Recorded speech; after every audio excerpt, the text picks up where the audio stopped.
Okay. And 13. There goes 14. Okay, I think we're live again. I'm so sorry. If you don't see I am the God of Hellfire in the corner, then I'm doing it wrong. And if you don't see StreamYard right up here, I'm doing it wrong. Also, I was on the wrong internet connection, bro. I was on a cell phone. I was on a smartphone connection, a hotspot. And my computer had switched over to that network, and I didn't know it. And even though I've got the Starlink up on automatically connect, it obviously did not automatically connect to that specific. Okay, here go notifications again. Good. Okay. Hopefully you guys will find me. I'm so sorry. I know the links are going to be all screwed now. I fucked up, man. I will try not to screw up again in the future.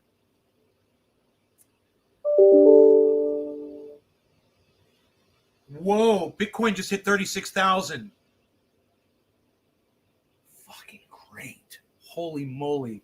Beautiful Sunday in the South. Hey, thank you for sending me those fishing videos, bro. Those were great. We are making a slight recovery. I want to highlight that just for a moment. Token Dave is here to stay. Cheers. Take my pills. All right. So, yeah, I'm no longer taking blood pressure medication. I stopped taking that long ago. I don't know what my blood pressure is. Actually, I don't check it anymore. But I probably should. So I wanted you guys to see this crypto recovery here, but most importantly, look over here on the far left. Right there. The only thing in the red right now is Elon. Elon is at the bottom in the red. I love it. Everything else is in the green. And Bitcoin has made a recovery. Saitama is trying to snap back there. They're at the top of the list. Time to buy. Yes. Temple O. What does that say? Temple.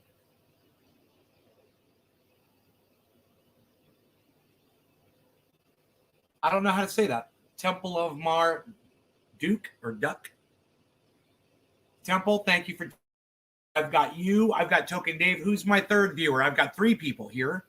Who's the third viewer that is here currently? Let me know.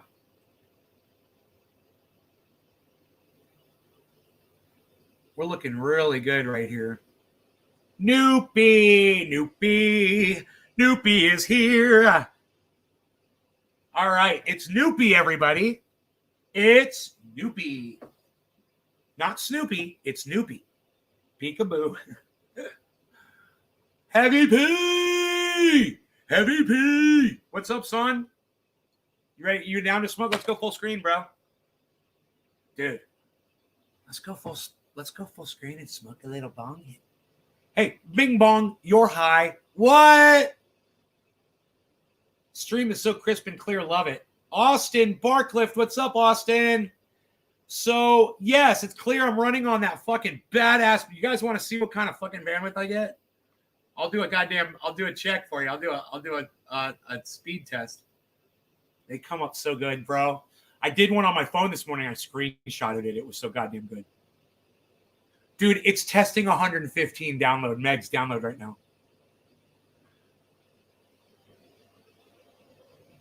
Oh, shit. It got 106 on the download. And the upload is it's testing 5 megs on the upload right now.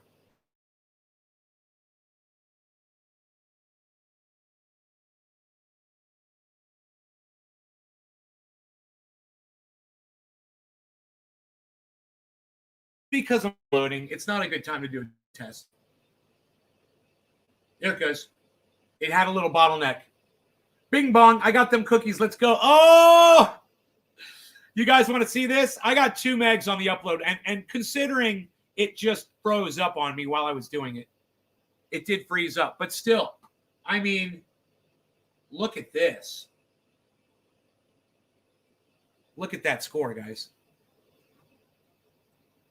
Look at that freaking score. What? I got some bandwidth, baby. Hey, I'm smoking with Token Dave. Where he's got the cookies. I got the cookies. We're smoking the cookies. Cheers. Tay Coochie, what's up, buddy?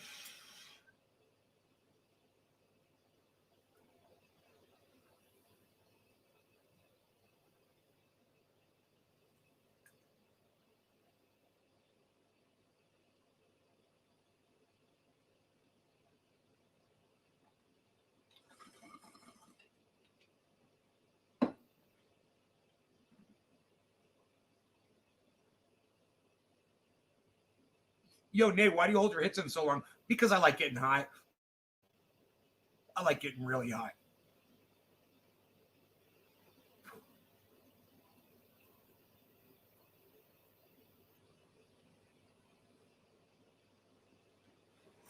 My Beazle.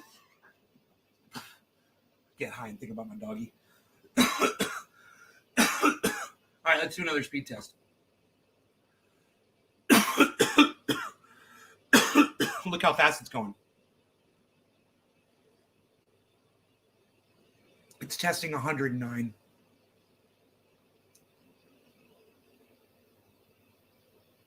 It scored 93 on the upload. I mean, on the download. It's testing the upload right now. It's testing 6. And it gives me 10. You guys, look at my upload. That's a video gamer's upload right there, son. Yeah. Yeah, I might start playing some video games. Since, I've got nothing exciting going on in my life. I have no woman here to please. There's only 5 people watching the show right now? Really? Is it only 5 viewers? I'm going to refresh. I'm going to refresh the chat. I'm really sad that there's only 5 people here. That doesn't make me sad, I got to say. Yeah, now it's only 4 people. Wow, man. 33's getting them mounted on my Tacoma. 33's, hell yeah. Crypto profits we're about to make. Women won't be an issue. Really? I'm a millionaire, bro. I don't have a girlfriend. Money can't buy you love, bro. I'm a good-looking man. I got beautiful soft hair. I got soft skin. I'm funny. I'm very conscious about my I take care of myself. I brush my teeth. I floss. I don't have bad breath. I kiss good. I'm good down there. We're good. So I'm a millionaire. Why don't I have a girlfriend? I'll tell you why. Because girls don't need money. They don't need security. It's not what they need. They don't need any. They don't even need a man. They're very self-sufficient. And they're realizing that. And the girl doesn't need to be, society says I need to be in a relationship. Well, fuck society. That's what girls are saying today. I don't need to be in a relationship. Fuck a man. I got 2 AA batteries. Who needs a man? So I can listen to him fucking cry all day? No, thank you.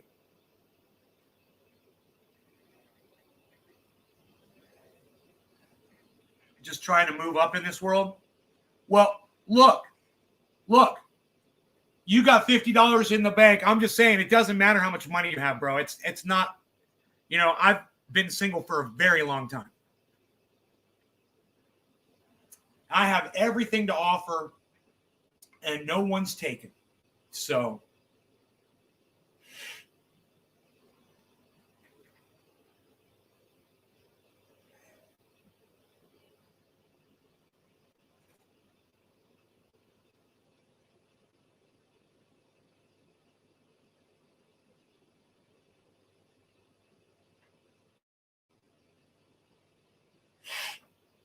you see where I'm coming from? I mean, I'm fucking living proof, bro. I'm living proof. Money can't buy you love. You spend your whole life trying to get money, but don't think that that's going to find you the right relationship, you know? Women want to be spoiled and treated like queens. No, they don't. They want to be cray. Dude, women don't want to be spoiled and treated like queens. No, they don't. At least none that I know. Here I am. You know?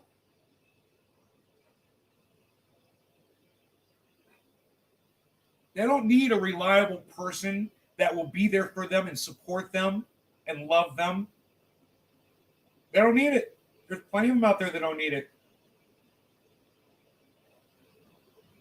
Oh, you were joking about the money girls part. Yeah, I just want to make sure we understand that. You know, look at my friend Oak Tree. He's single too. You know? I could start going down the list.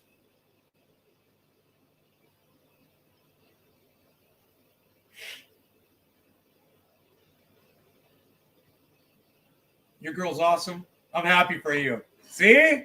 There you go. You're a happy man.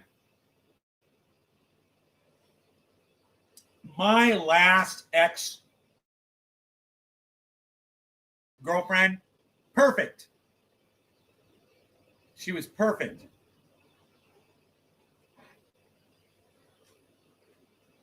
You know, they exist. It's just sometimes they get cancer and die.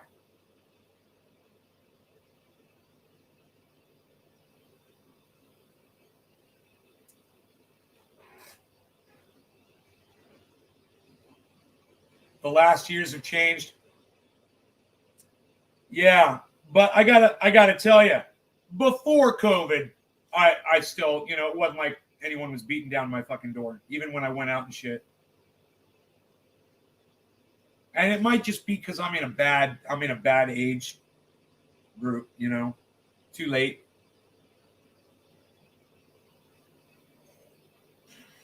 But you know, learn to be happy on your own, I guess. Which is, I basically am. Last night I was just thinking about it. I was like, yeah, you know, this ain't so bad. I mean, it's fucking quiet as hell. But I kind of like it. You know? I turned on Meatloaf Bat Out of Hell this morning and I rocked the house with that shit. Can you imagine putting that song on the internet and not including that fucking introduction? Ba-na, ba-na, ba-na.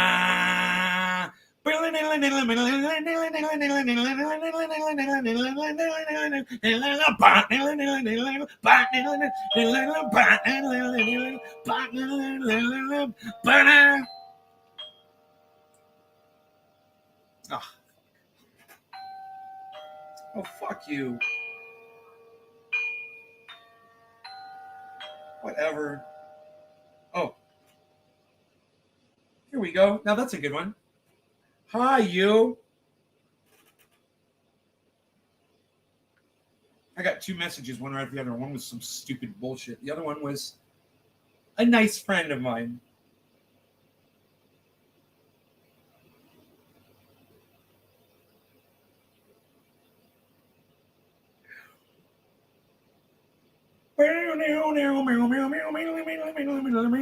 You know that whole part? And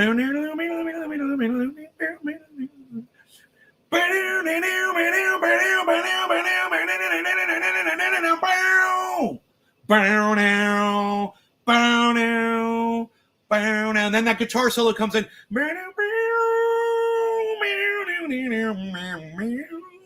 That fucking solo.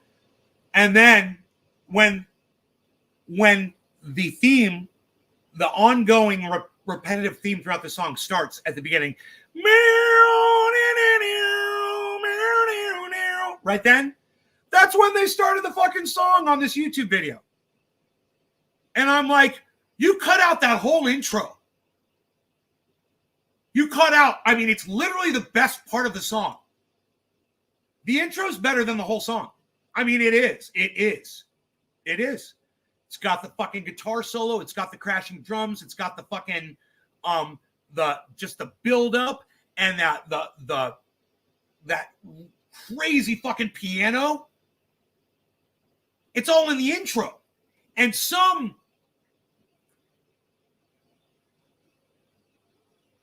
I don't know who's watching right now, but I'm going to give you a cursing warning. I'm going to curse. Okay. You ready? I'm going to curse. Some fucking douchebag,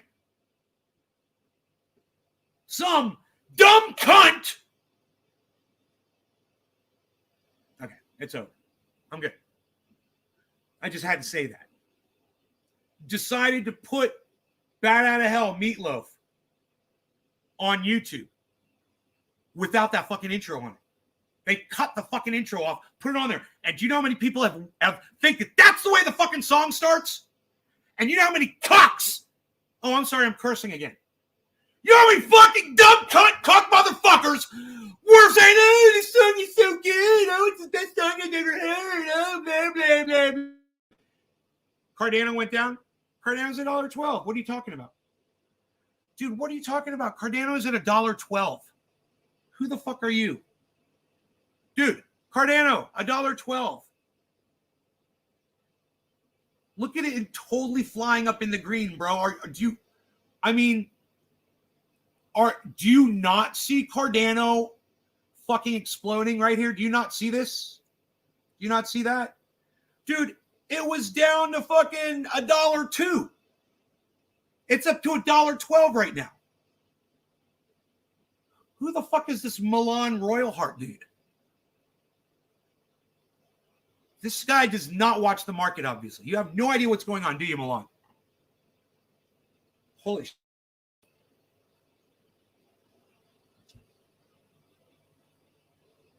Hello? Hello? Cardano went down, dude. Hello? Why do people come in here? They fucking say stupid shit. I'm like, what the fuck are you talking about? Oh, are you talking about the entire market crashed? Mr. Out of the Loop? For how much did you buy? I think I got it at $1.15 and I got $1,000 worth. I'll tell you exactly. You know, I go to purchase it and it'll be like $1.13, whatever, and they'll jack on the fucking price. Yeah, you know, I'll learn sooner or later. You realize anybody that just comes down here and says Cardano went down. I mean, really, dude, are you not watching the entire market? Are you only watching one crypto? You need to watch the show more often. It just so happens that we had a nice recovery, and now it looks like it's trying to go back down. It looks like everything right now is in a downward trend. So, Cardano. My average buy-in on Cardano is $1.27. My buy on Cardano, you went to concentrate on one. No, you don't concentrate on one crypto. I almost cursed at you. Don't do it.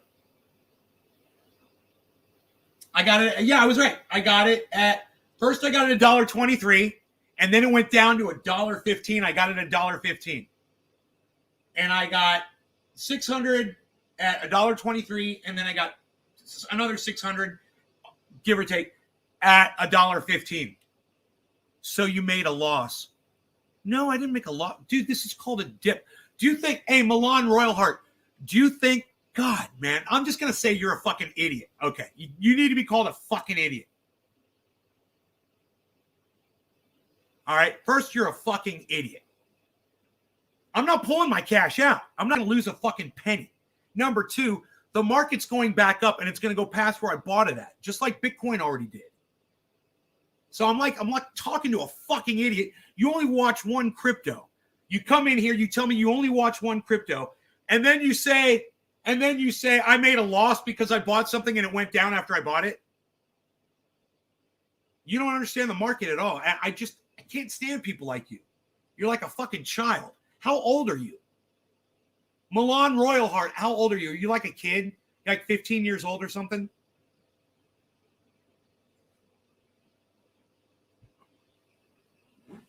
And then you say, bro, you 1,000, I do it 10 times more. Okay, so you're telling me you bought $10,000 of Cardano? Is that what you're telling me?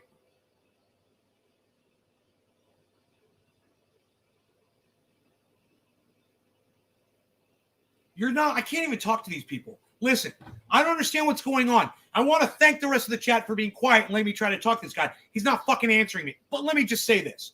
Okay, let me just end this conversation really quickly for you.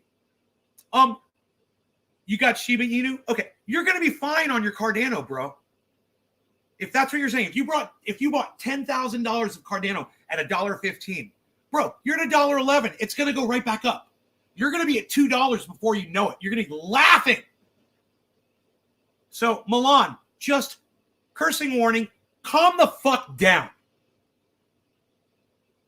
You didn't make a loss, bro. Your investment has diminished in value slightly. And it's going to, not only is it going to go back to where you purchased at, it's going to go above that. And you're going to be fine. You're one of the fear-mongering idiots out there that ruins the fucking market for everybody else. Because the way you talk and the way your glass fucking half empty bullshit attitude. Bro, today you are so aggressive. I know. I got some, hey, Milan, what can I say? I've got some really good coffee. Here. Come here, Milan. Come here. Milan, come here. It's okay. I'm feeling it.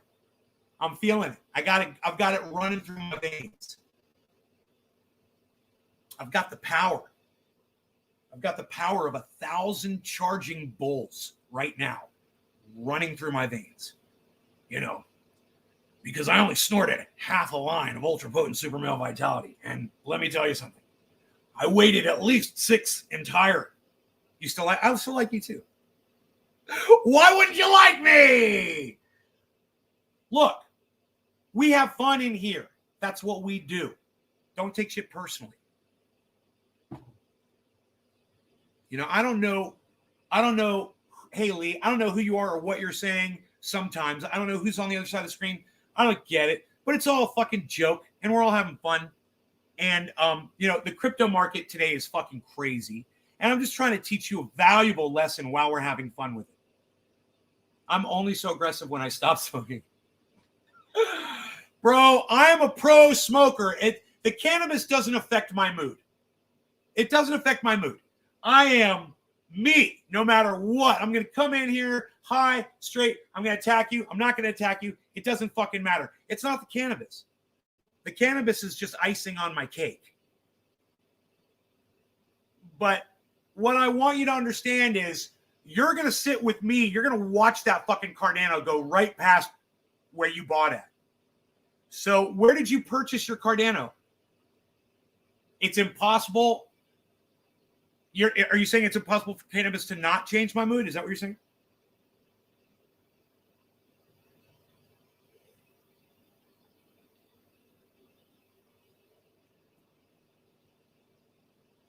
It just enhances whatever it is I'm feeling, I believe. I don't think it changes the way I'm feeling. You know, if I'm depressed and I smoke cannabis, I don't stop being depressed. And if you do, hey, man, you might want to look at that. I mean, that's not necessarily unhealthy behavior, but that might be cannabis working as an antidepressant for you, and that's a good thing. That's not why I use cannabis. Changing your mood's impossible. Yeah, I agree. Yeah, it doesn't change my mood. It does make it easier for me to come in here and be silly, though. I like being silly. You know, when I was younger, I didn't need cannabis to act silly. But then as I started using cannabis and I used it to, you know, have fun with my friends and joke around, it became a valuable tool for this show. You know, I'm like, sometimes I'll sit in here for a couple minutes and I'll start, I'll start the show and I won't be high for a while, for several minutes, you know, and I'll be doing the thing and whatever, and blah, blah, blah, blah, blah. And a half hour will have gone by and we'll be having fun and just doing the thing. In, out of character, whatever. And then I'm like, we've been live for a half hour. I haven't smoked cannabis yet. I'm like, because I'm so addicted to it. I always say that. And then I grab my bong and I smoke a big fat fucking bong rip. Nothing changes. Right? Because I've been doing this for so long. The only thing that happens is when I turn off the podcast, I kind of take a deep breath as soon as it ends, and I kind of get out of character. It's kind of like Mr. Rogers changing his shoes. At the beginning of Mr. Rogers' Neighborhood, where he takes his work shoes off and he puts his slippers on to do his show. It's the same thing, man. It's like a steam thing. As soon as the show stops. And it's weird. It's a weird thing. It's not mood, but I do kind of detach a little bit, kind of shut down for a little bit, which is cool. Because when I'm on here, when I'm doing the show, dude, my synapses are just popping like crazy. And it's not necessarily a good thing. Sometimes that's confusing, So as soon as I pause or end the show, all that goes away. And then I can focus on whatever it is that I want to do. Let the dog outside, look at the crypto market, decide if I'm going to do something with it. Finances, I got a lot of personal shit around here that I like to tend to. There's a lot of stuff to go through because I've hoarded so much garbage in this house. And I've been going through it, man. I've been good, man. I'm getting all the garbage out of my life, out of the house. It's great, man. Losing weight, cleaning the freaking place out, found a new storage, that I never even thought to do before, was really use the attic. And it's great because I didn't used to like going up in the attic because I was fucking overweight, man. I was a big fat slob and I could hurt myself. And now I'm 30 pounds lighter. I go right up that ladder, man. I was doing fucking pull-ups on the goddamn, on the frame of the house where I was kind of proud of myself. I was like, oh, I could do pull-ups right here. So get up in the attic and move around in there, and like a goddamn, like Spider-Man, move through the goddamn attic instead of like a fucking, I don't know, man, like something cumbersome and restricted with all my fat and not being able to balance on my own feet. Yeah, changing your moods and puzzle. Which software do you use and how can I start as beginner buying crypto? Great question. Milan, I use Cash App to start. I tell anybody that wants to start buying crypto, get Cash App on your phone, hit the B on the far right side and buy some crypto. Now, I'd like to kind of insert something in this show and not have a title. But for those of you that are watching, you can buy crypto with a credit card. Press 1 in my live stream if you're interested in learning more about that. Press 2 in my live stream if you already knew that you could buy crypto with a credit card. I'm not talking a debit card that takes the money immediately out of your bank. I'm talking a credit card that charges a credit card and builds up, and then you got to pay it at the end of the month. Give me 2 if you're aware of that and if you've done it on a credit card.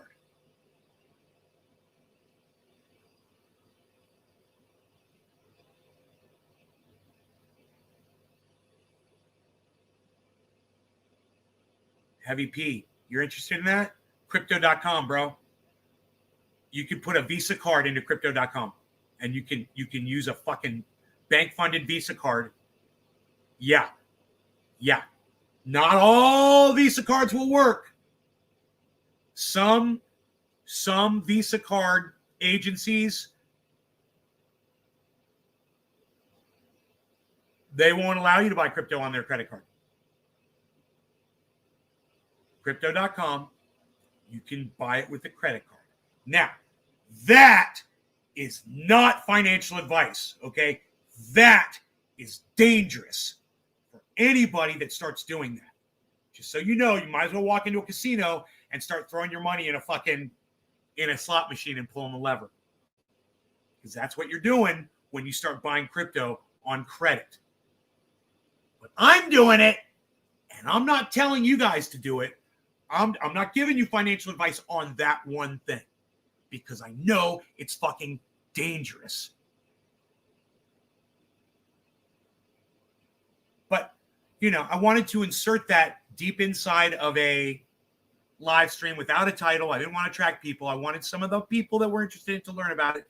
And to the 4 people that left my show while I'm giving you this information, I'm just like, why did 4 people just walk out of the show? It's kind of weird when I'm literally telling you this fucking crazy tip about crypto that not a lot of people know about.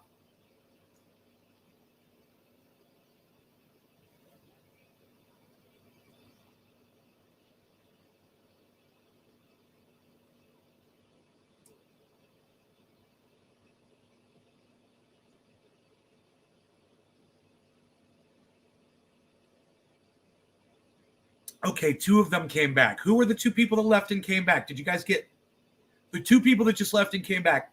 Was that what happened? Did you guys leave, drop a little bit and come back into the show? Let me know. I saw, hey, Chris. Oh, maybe Chris. No, I guess Chris just came in. My bad. So 2 people left, 4 people left, and 2 new people came back in probably. Okay. Lot of revolving door traffic today on the show.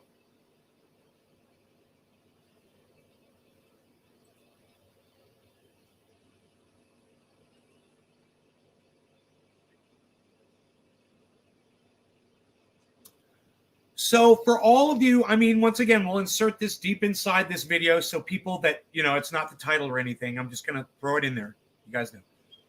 My crypto right now. Are you ready? I'm going to refresh the page and make sure I'm going to give you the right number. I'm going to tell you how negative. I'm going to tell you how negative. Hey, Phil, I'm going to tell you how negative my crypto portfolio is. Are you ready?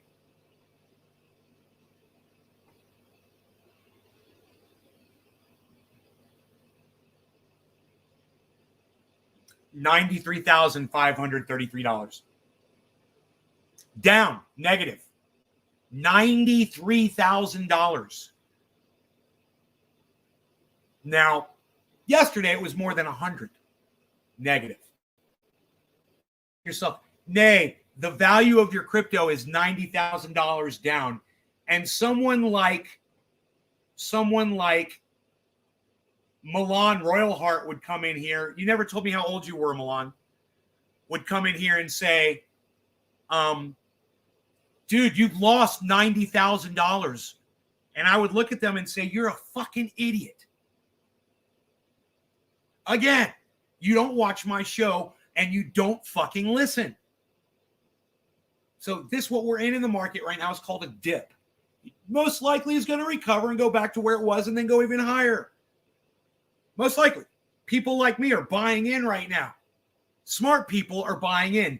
Dumb people like Milan Royalheart are acting like that's the fucking end of the world and you've lost money. And it's that attitude. It's why they'll always never have anything, because they don't listen to people like me that are telling them how they could get like that.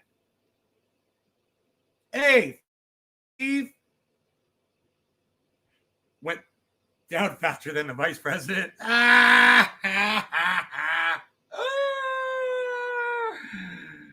Oy. So I have to speak harshly because people just don't listen, man. People don't get it. They're waiting for me to be nice and give you free shit. Oh, be nice and give us free shit. Is that what you're waiting for? I'm here to teach you something. I'm here to teach you how to take care of yourselves, man. And that hot tip that I just gave you a few minutes ago on the show, guys, you're probably not going to hear much more about that because it is very unhealthy. Like I said, it's not even borderline gambling. And I would hate to see any of my audience members get themselves into a financial bind because of it.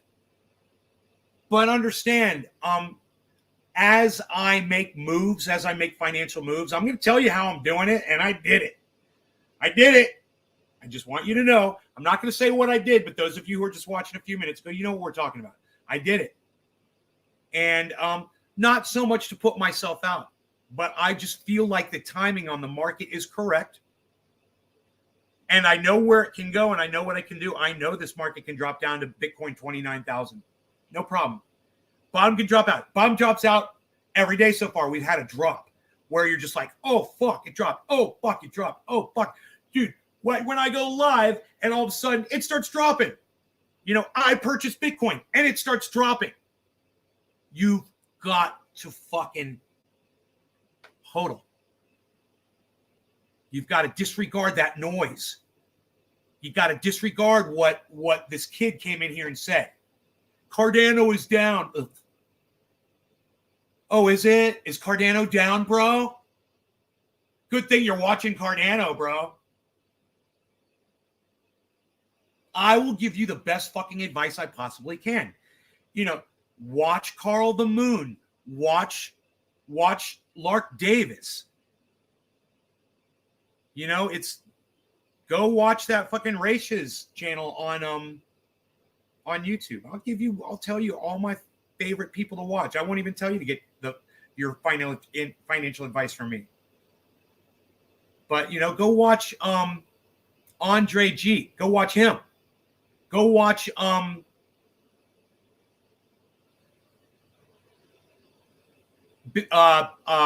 Coin Bureau guy from Coin Bureau. I don't like him. I wouldn't want to sit down and have a beer with him. But his show is fucking great. Go learn a thing or two. I mean, you guys choose to fucking, this guy that came in here, Raven, whatever his name was. He's lazy. He doesn't want to go listen to all those people I told you to listen to. He's lazy. He doesn't want to download Crypto Watch Desktop and watch crypto and learn about it and keep your eye on all the cryptos. What's over there on the left, guys? Do you remember it was all in the red yesterday? Look at this. Take a look at that. What is that? What is all of this? What's all of this? What's all of this? What's all of this? What's all of this? But, Dum Dum comes in here saying, oh, the Cardano went down. Yeah, we know, bro. We know. We're buying as much fucking Cardano right now as we possibly can.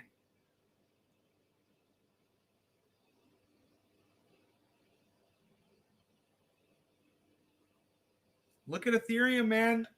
$2,500 Ethereum. It's going to go to 5,000. It's going to go to 10,000.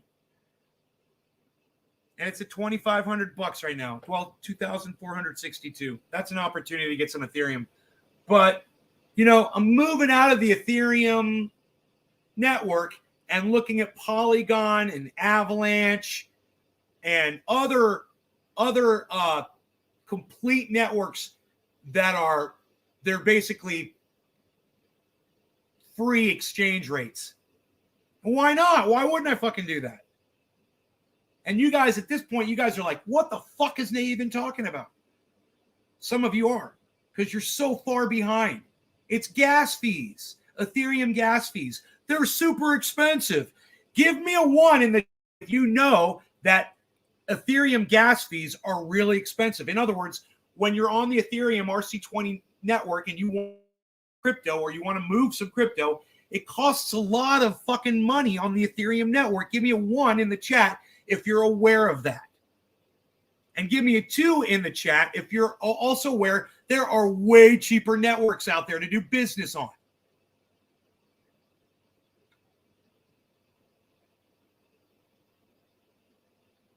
One of you. Phil gets it. Okay, good. Good. Somebody's listening. That's all that matters, man. I know the words are going out. Whether you guys choose to listen to them or not, that's on you.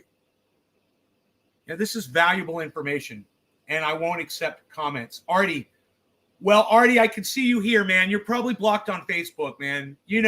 I think, Artie, if I remember, didn't you come in a long time ago talking some smack, bro, and I blocked you? And then you're not blocked on the show, but you might be blocked on Facebook. How much does it cost to make a purchase? Bro, if you wanted to buy like $1,000 worth on the Ethereum network, it can run you fucking $250 if you purchase at the wrong time of day. And you'll just be like, no, I ain't buying it. I bought him to the dip with Dogecoin. Artie, what? Doge, stay the fuck off of Doge, dude. Doge is at 13 cents, man. Dude, don't buy Doge. Oh my goodness. That's the last thing I would tell anybody to buy right now. Don't buy Dogecoin. It's getting destroyed by Saitama, Flocky, Shiba Inu. Every fucking Sheeb and every Inu out there is eating fucking Dogecoin's lunch, bro. Why did you buy, dude? Artie, tell me you used your coin to purchase stuff. You tell me you bought stuff with Dogecoin. Is that what you did? Because if you did that, you're a fucking genius.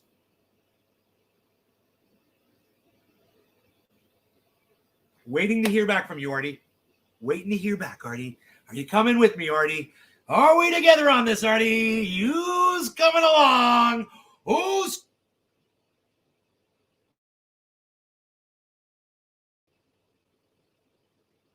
we still live? Who's coming with me? Sphinx. Spock. Tricorder. Outer space. Artie, are you not going to answer me?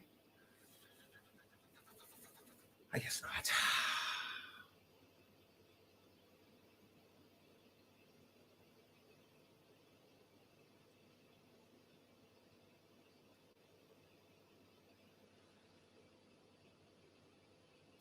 Dude, Avalanche is $63. You would be real good. I mean, I didn't, but man, you would be real good to get some of that at $63.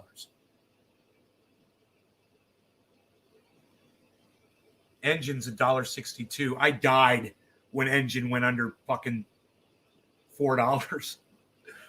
You bought Doge? No, don't buy any more Doge. Do not buy Dogecoin, bro. All right. Don't buy Doge. Stay the fuck off of Doge. We don't do Doge over here. Doge is bad. It's bad. I'm going, it's bad. Doge is bad. It's real bad. Don't buy Doge. Doge is bad. That'd be bad. If you buy some Doge, that's bad. Bro, buy Bitcoin, buy Polygon, buy Cardano.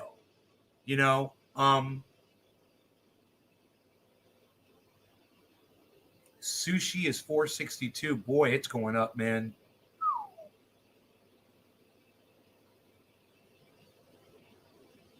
Oh, I'll tell you a great one. Crow is 36 cents right now. Crow, CRO, crypto.com. You guys remember that secret I told you earlier in today's show? Remember that? I know none of you gave a fuck about that. But just remember it's there for you. Because just imagine, man, if you had access to the cash, you didn't realize it all along. I didn't realize it. I got access every month, man. I could do this, and I could increase the amount of wealth that I'm holding in crypto, and all I got to do is pay that off at the end of every month. And I could keep doing that and exponentially do that. Right?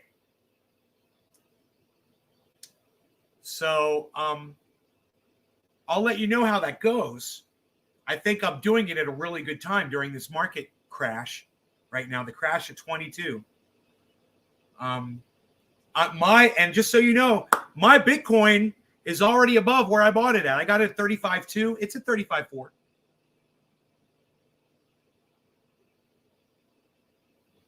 I bought Bitcoin at 35.2. Right? But my Cardano, I got at $1.15 and $1.21 or $1.23. So I gotta wait for Cardano, but it'll come back. Don't you worry. And This dip could last weeks, even months, but I'm not going to lose faith in any of this at all. I'll be fine. I'll be holding the whole time. Or it could snap back today. As soon as people get over their fear and people like me start talking to people like that are scared out there and showing you that, hey, we're throwing our money into this right now. Just hold on. You got money sitting in there? Just hold on. We'll take care of y'all. We will. The wealthy people that are purchasing crypto right now will take care of y'all that are holding. Definitely.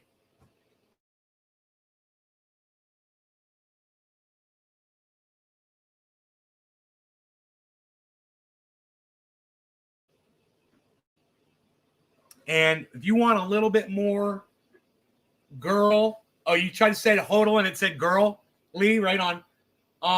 You want a little bit of a what I like to say, a little crypto lark boost in the morning.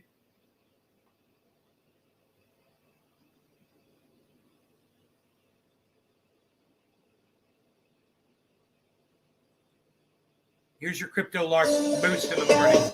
This is an urgent message for all investors, really, but particularly for cryptocurrency investors. The last few days have been some real pain, I think, especially if you are a new investor to the cryptocurrency market. If you've come in the last year, welcome, by the way, but holy cow, this is definitely a baptism by fire kind of moment for any investors who have recently got involved in the cryptocurrency market. So in today's video, I want to break down what is going on and what I am doing, as well as my thoughts on this current market situation.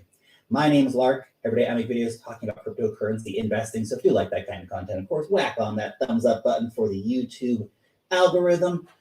Now let's just go ahead and get straight into this. And to start off with, if you are a new investor, just know that anyone like myself or lots of other people that you're going to find on Twitter and in the comment section and making YouTube content, we've all been here before. In fact, many of us have gone through things that are much worse than this current sell-off in the market. That is not said to sort of say, hey, what you're experiencing is not important. Obviously it is. It's your portfolio. It's very personal to you, this particular market crash.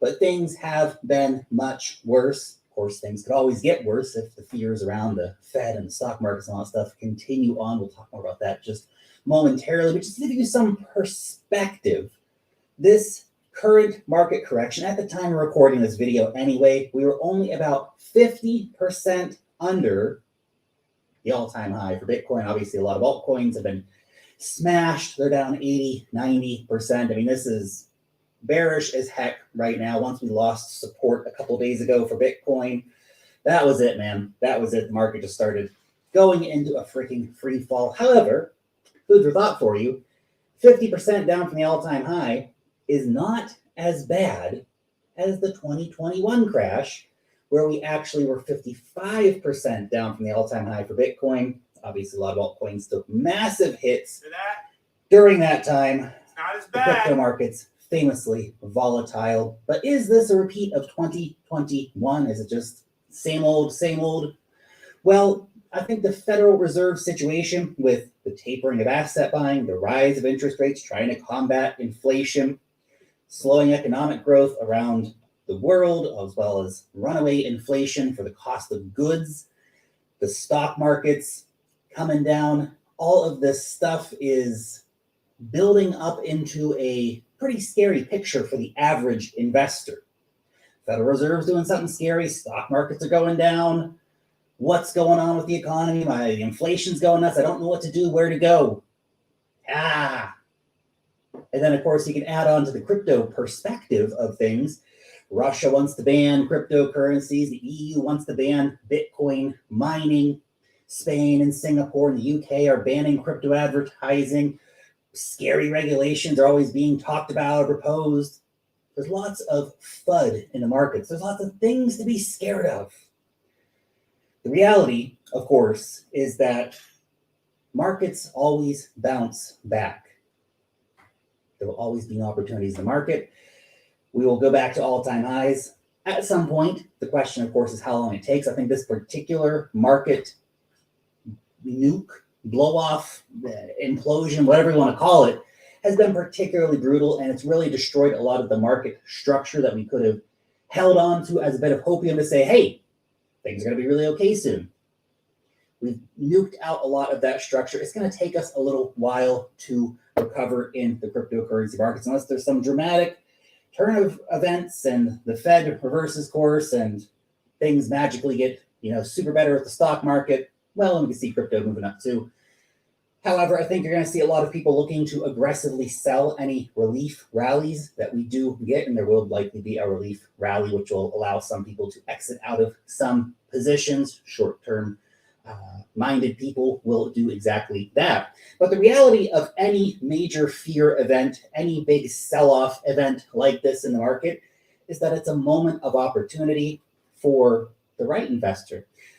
All the big investing legends of the past, guess when those guys made the most money? They made the most money in crashes. I'm hoping. They didn't make money buying tops. They made money hoping. Buying bottoms and selling tops later on. This kind of market structure, this kind of market sentiment, it is an opportunity. It's a hard opportunity to take because everyone's panicking, everyone's freaking out.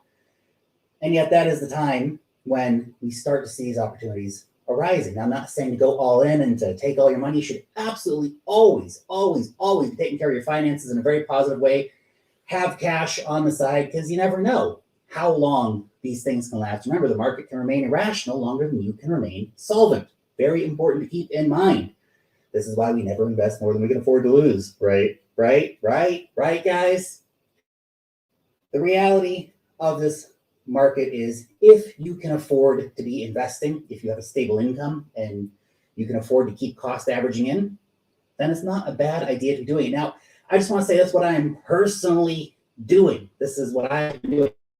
Averaging in, buying little bits of Bitcoin. If the market stays down, I will continue to average in. I'm lucky I do have a cash income. I can continue to do that. These kind of market events, they come frequently in markets. This is part of investing. Everybody just wants the good times, and they get really freaked out when the bad times come. But the bad times are a feature of the market. They're not a bug. This is not some crazy anomaly. This is exactly what happens in markets on a regular basis.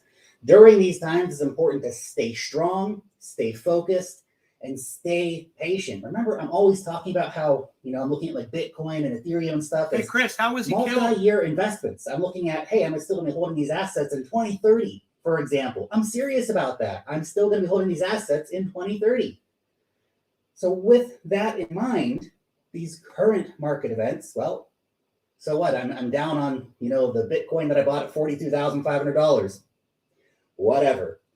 I'm taking the big picture. I'm looking long term to when I do believe Bitcoin will be worth hundreds of thousands of dollars, potentially $1 million a coin. I'm taking the long term view.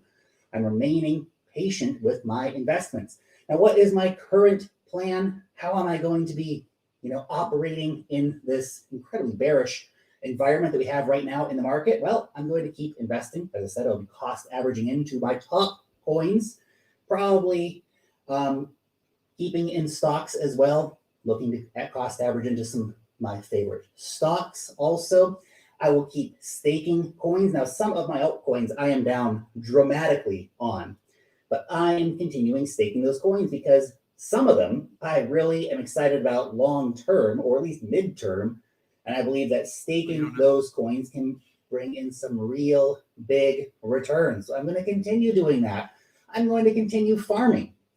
There's great farms out there. You can earn great percentages on your stable coins or on your Bitcoin or on your Ethereum. Again, long-term investments. So why wouldn't I want to earn some extra yield on those coins right now? Which is exactly what I am doing and will continue to be doing.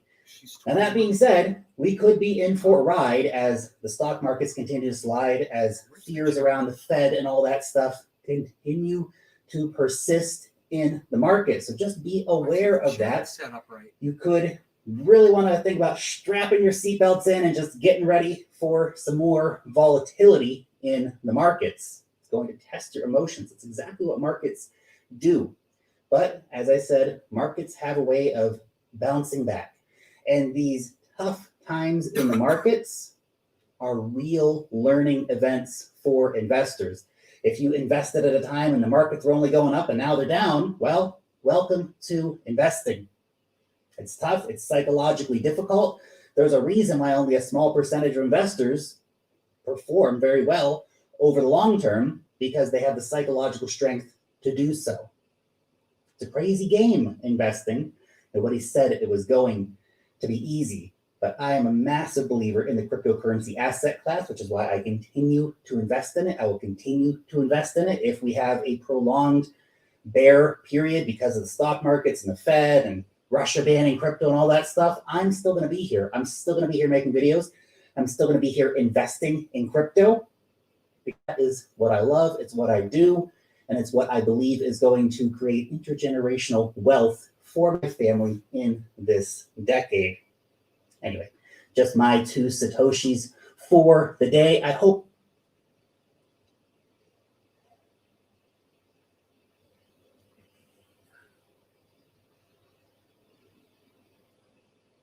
Yeah. Yeah, it's here to stay, man. I don't think it's going anywhere.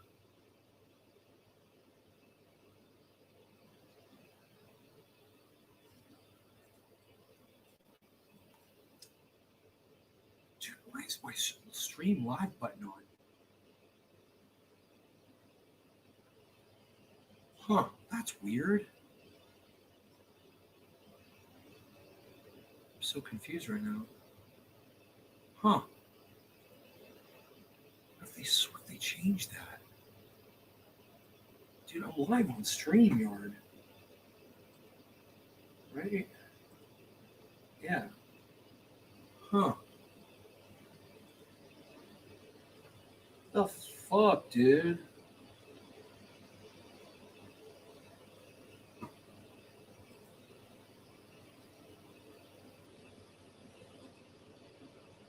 I watched Jackson Hinkle last night. It was really good, actually. He read my super chats, which was cool. He said, he gave me a shout out. He's like, how you doing, man? He's like, I hope you're doing well. Something like that. It was really cool. And I'm like, hello. It was very personal, you know? Usually he's just like, I appreciate you for the super chat. So, yeah, I just told him, I was like, bro, you could party all night and stay up until 10 a.m. and you will still beat Sam Cedar in a debate. He's like, thanks, bro. Emma.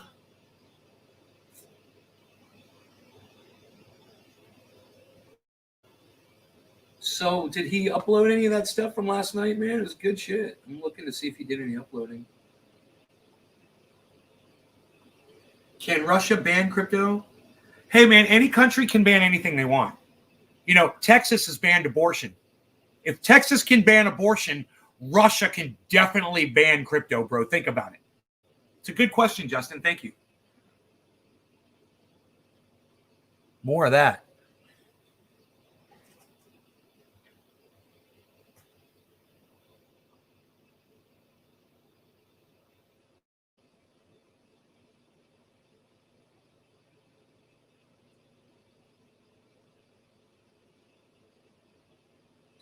I guess he didn't upload anything.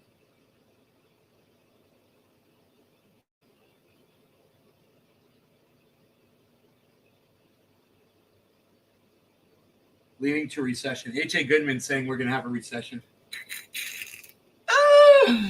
No, we're not, H.A. Goodman. You shut up, you.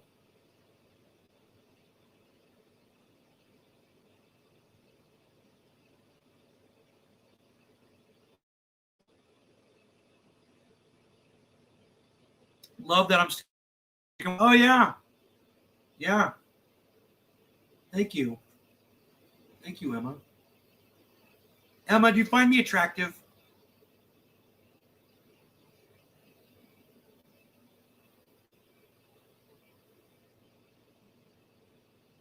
Good chin. Is the chin good? Is the chin working for me? Without the beard? I got a good. Got a good thing going on here?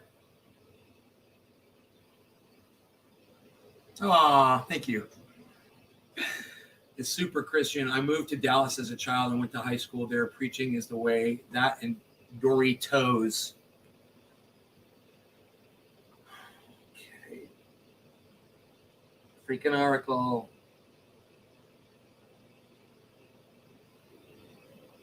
The Dive. Exposing Sam Cedar's shocking Ilhan Omar interview. That was it. I guess he hadn't partied anything out of that yet. That was 13 hours ago. It was a good upload. You guys, Jackson Hinkle is debating Sam Cedar at 10 a.m. Pacific time on Wednesday. We will be carrying that broadcast live right here. So don't miss that. It's going to be great. And I fucking hate Sam Cedar. And he's really good at debating.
I saw Don't Look Up. I want to see what he says about this. This is Guy McPherson of Nature Bats Last, and yes, I did a review of Don't Look Up and included some comments about Finch. That video will be released Thursday morning. Let's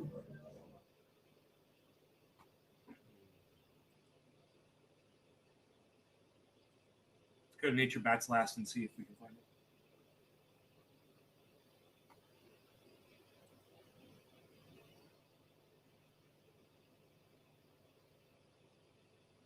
Look at all the videos of his I've watched.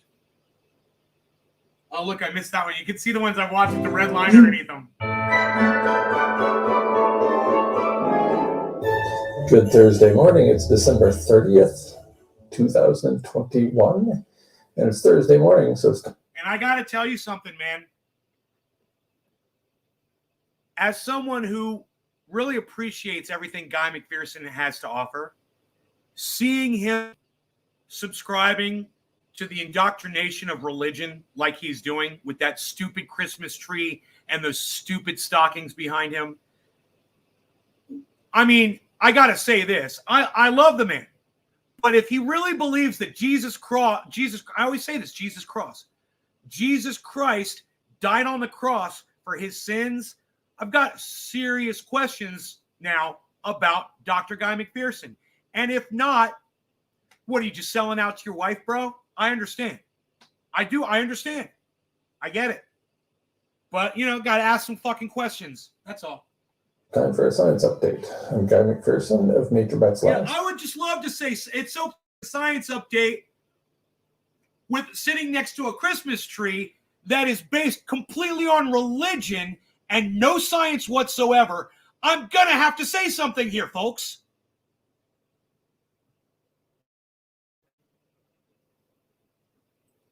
Which you can find at Guy McPherson.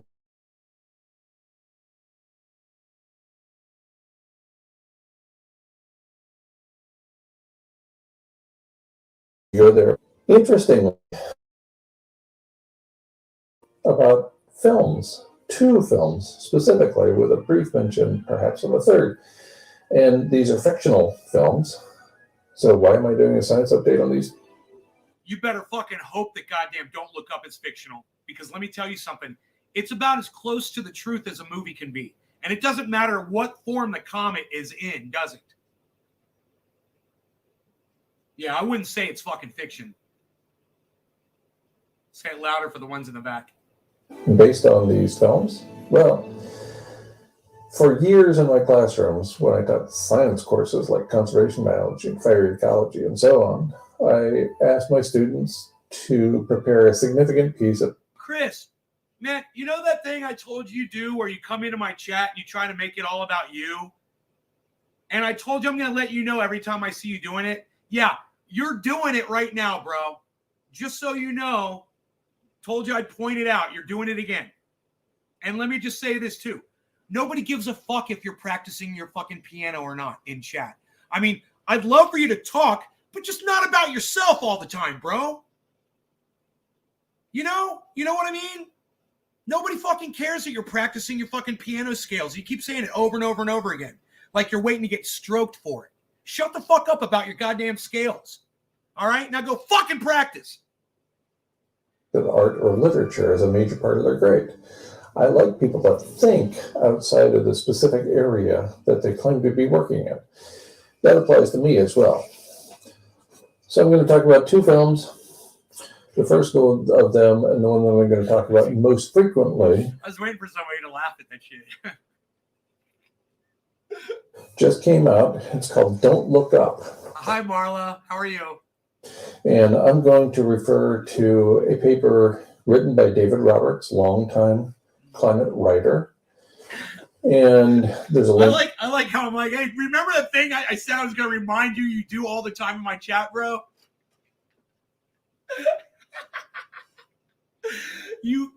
I'll let you know what that's from if you guys really want to know. That's from the movie. It's one of my favorite fucking movies of all time. War Games with Matthew Broderick. And it's when he goes to the local, I believe he goes to a computer lab at like the local university, and he talks to those two computer science major guys, and he's like, hey man, he might be at a school, it might actually be an office, it might be a business office he walks into, but they're young guys, and he's like, hey guys, look at this printout. Tell me what you think about this. And the guy's like, oh, what you got here is a list from a company that's working with war games for the federal government. And the other dude, the Pee Wee Herman dude, he comes up and he grabs a piece of paper out of his hand and he's like, oh, I know exactly what this is. Oh, okay. So this is blah, blah, blah, blah. And the guy goes, hey. And he's like, what? And he's like, remember that thing I told you do? And it's really annoying. He's like, you're doing it right now. That's what that's from. But whatever. I don't think you guys got my joke so much. I mean, Lee got it, but I don't think anybody else did. So I literally explained my joke to you guys because nobody else laughed in the chat. But to this paper included at Nature Bites Last. Fail. Here's the headline: Don't Look Up, the first good movie about climate change. Fail. I disagree already because I think Finch, which came out earlier this year and starred Tom Hanks, was a really good movie, much better. I have not seen Finch, so I'm going to go watch that probably right after the show. Than Don't Look Up. It was more subtle, it was more nuanced, and it included a much more likely future than what we see in Don't Look Up. Anyway, back to the title. I almost made it all the way through it. Don't Look Up, the first good movie about climate change. The subhead, because it isn't about climate change. Oh, wait. Now I disagree intensely. Marla, where are you that you're freezing? I'm sorry that you're experiencing discomfort. Where are you at? Let me refresh the chat here. And let me know where you're at. With David Roberts. I'm going to read directly from the article. One of the most devilish aspects of climate change is that it resists art. But Adam McKay, director first of comedies like Anchorman and later of more serious fare like... Listen, I would like to know why he's sitting next to a Christmas tree too. As a man of science, as I am, and he is, Emma, I'm curious why he's sitting next to a Christmas tree as well. I'm wondering, does he really believe the God delusion? It's shocking. And I would have to say, he doesn't believe in a God. I'm just going to have to say that. Guessing here. But why would you sit next to a symbol that says that you do? I mean, okay, fine. Your wife won in the house. Maybe she's Christian. I get that. I totally get that. I've been in relationships before. I understand that. You don't have to do your video next to the goddamn Christmas tree. And that's, for me, disturbing. I love him, and I hope if he sees this, I hope it doesn't offend him. But I'm fucking highly offended just by him putting that in the same frame as himself while discussing science. It's vulgar, and I'm disgusted. So, Emma, thank you. Thank you for asking. More people like you in the chat, please. Like The Big Short has cracked the code. Don't Look Up is the first climate movie, the first work of art about climate change of any kind to hold my rapt attention from start to finish. Oh. It is fantastic. I agree with that so far. Still don't think it's as good as Finch, but okay. So the statement wasn't completed. And I'm sure there's been a lot of, climate change movies out there. I mean, think about what was fucking what was the one with the goddamn with that tsunami? It wasn't called Armageddon. What was the one with the fucking tsunami? I forgot that one. That was pretty climate changey, Maybe that's older sort of thing. One reason it's so good is that it isn't really about climate change at all. Whoa, back up, it most certainly is. Specifically, it's about abrupt climate change. It's about a pair of scientists played by CLARENCE who discovered the large comet is heading directly toward... Do you see how he's correct about that? It's about abrupt climate change. Does everybody get that?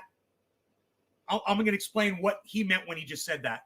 He means when they say, oh, this movie wasn't really about climate change, it was about a comet hitting the planet. When the comet hits the planet, what's the climate do? Instantly. Oh, that's right. The entire climate changes. That's right. He's right. It's about abrupt climate change. Fuck no. Why, please? Why? He used to be something else as long as I've known you. So please, religious people always get upset when you call them out about their lie. Also, is he wearing a wig now? No, I think that's his crazy hair. But I would love, man, I don't personally feel the need to email him about his personal beliefs. I would love it, Emma, if you would email Dr. Guy McPherson. He's got an email address and he makes it public and he'll answer you.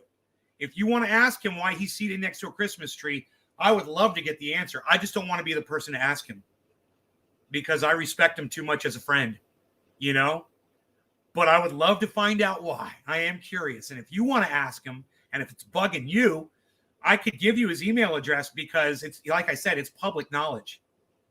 He makes it public. He says you can email me about anything, anytime you want. And he does respond. You'll find it? Oh, okay. Okay, great. You find it. Okay. Fantastic. Great. Toward Earth and will strike and wipe out all life on the planet in just over 6 months. 6 months and 14 days, specifically. They try to tell people it does not go well. Gee, can't imagine what that's like, trying to tell people and it doesn't go well. So how is this not about climate change? And specifically... I don't know, Guy. Maybe people would believe you more if you weren't sitting next to a Christmas tree, a symbol of lying. Someone like me looks at that Christmas tree, and if I didn't know you, brother, I might think that you're just totally full of shit because you believe that Jesus died on the cross for your sins. I mean, oh, you don't believe that? Well, you're sitting next to a tree that says you do. So understand why, Guy, if you want people to listen to your message, man, I've never seen you display yourself this way before, but this is not going to help at all. It doesn't help me when I try to show my audience you sitting next to a Christmas tree. And that red shirt you're wearing underneath doesn't help either, because it looks like you're wearing a tacky red Christmas sweater like Dexter. But it's probably just a red t-shirt. Find that message in my agree. Okay, let's keep going. The house is not about abrupt climate change. Seems like the same fish to me. He's good, though. From the article again. He's so smart. Don't Look Up attempts to capture not so much climate change itself, but one of the most vertiginously weird aspects of understanding climate change. You know this terrible thing is coming, and yet... Or, maybe religion is new for him, and he's turning to religion for comfort because he realizes what we're facing. And maybe he just needs a little extra comfort in his life, and maybe he's turning to religion. Hey, I totally understand. I mean, when that tsunami comes and wipes all of us off the face of the earth, whatever it is, the tsunami of climate, whatever it is. And if you'd rather be on your knees praying to Jesus and that makes you feel better at that moment, I'm okay with that. What's it matter at that point? What's it matter what any of us believe in at that point? I used to love that question, what's the meaning of life? And I used to tell people, there's no meaning to life. What the fuck is wrong with you? We're lucky we're here. Fucking appreciate it and enjoy it, and stop wasting your fucking lives away asking what the meaning of it is. There's no meaning, especially when we're all extinct and the planet is just a ball of fire. It will be one day. It will be a ball of fire. When I was a young child, a science teacher said that to me. And I wrapped my head around it, and I couldn't imagine people giving a fuck about anything at that point. I'm like, oh, wow, we're not going to, wow, okay, well, I guess we're not all doing this thing. Oh, wow, okay, fuck it. I guess, do whatever. Make yourself happy while you're alive, just do whatever. No one's acting on it. You end up feeling like the ranting guy in the street corner waving a sign about how the end is nigh. Huh. That sounds like him. I wonder what that's like. Oh, that's my whole life for the last many years. Right? The movie is about having knowledge, but being unable to make the knowledge matter. Being unable to make anyone hear or act on it. We hear you, guy. We hear you. We hear you, actors of reality. People that watch by compressing the timeline to 6 months and making the threat a singular force visible in the sky, it brings the absurdity of the situation to the surface. It's hilarious, and if you spent years banging your head against the wall trying to get people to pay attention to climate change, you will find a great deal of catharsis in the laughter. Yeah, I can speak to that. Catharsis in the laughter. By its very nature, the article goes on, climate change is abstract, the sum of millions of observations and long chains of reasoning. It unfolds slowly over the course of decades and centuries. Its effects are felt incrementally across the globe in disparate ways. In short, climate change isn't a good villain. It has no plans or intentions. It's not even a singular force. It is simply the descriptor we apply to the panoply of changes happening around us. Great use of language, by the way. David Roberts has quite a vocabulary. That's impressive. I can barely keep up without returning to a dictionary. He goes on, the magic trick of good art is that it uses specificity, particular people, places, and relationships to evoke universal human feelings. We have been designed... Wait. We have been designed? I think we're on opposite ends of the rationality spectrum here. David Roberts and I. We have been designed by evolution. Well, that's a little better, but evolution has no design in mind. We have been designed by evolution to feel most intensely about things that are close to us, within spatial and temporal boundaries that are legible to us. We're not designed, we're not designed to feel anything about a projected 50-year change in global average temperature. Oh, now I see the problem. If it's not a 50-year change, it doesn't really matter. If it happens in a relatively short period of time, like, say, during a human lifetime, like, say, during the next few years, that doesn't count? That doesn't qualify as climate change? I beg to differ. Back to the article. We can know and understand the forecast in an intellectual way, but to really feel it, to integrate it into one's basic narratives and worldview, requires conscious cultivation. It does not come naturally.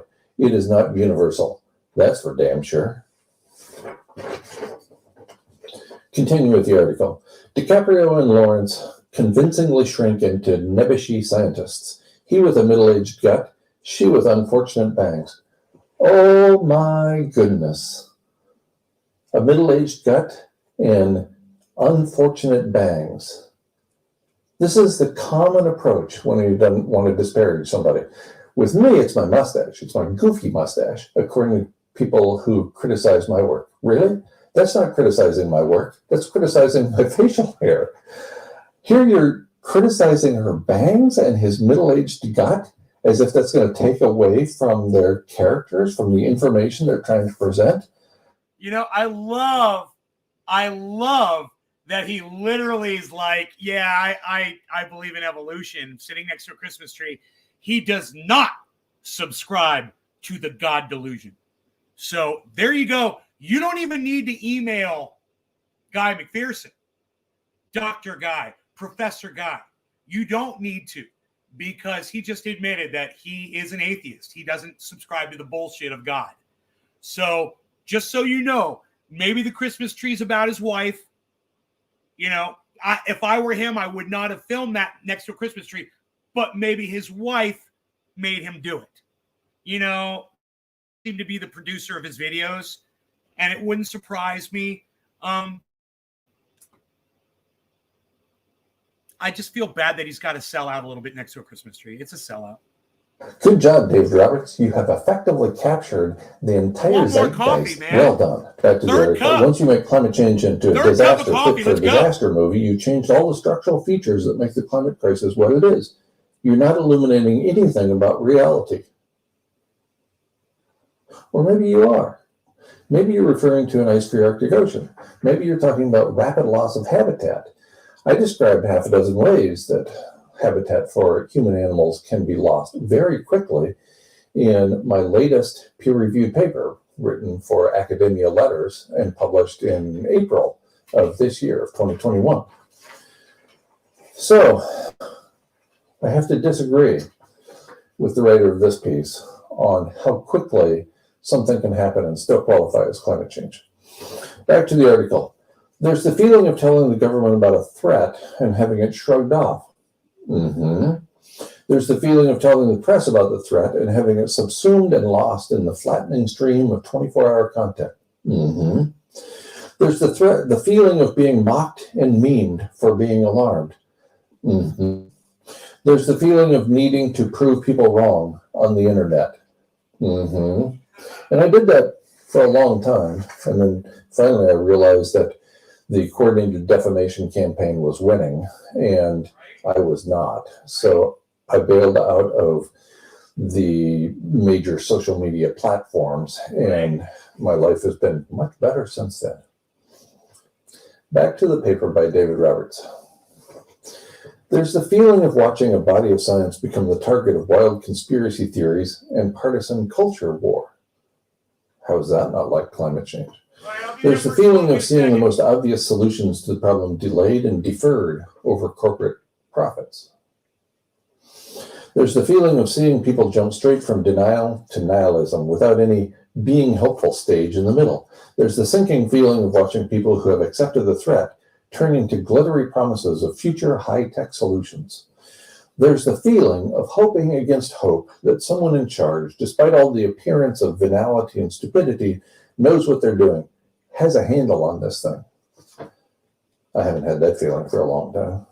And perhaps most acute of all, there's the feeling that we simply can't communicate anymore, that there's no way to establish a shared reality or shared priorities. Everything is absorbed by the information/media/entertainment machine, blasted out at the same volume as dozens of other daily clickbait outrages, and soon forgotten, like all the rest. Nothing lands, nothing sticks. There's no way to cut through the noise. Ain't that the truth?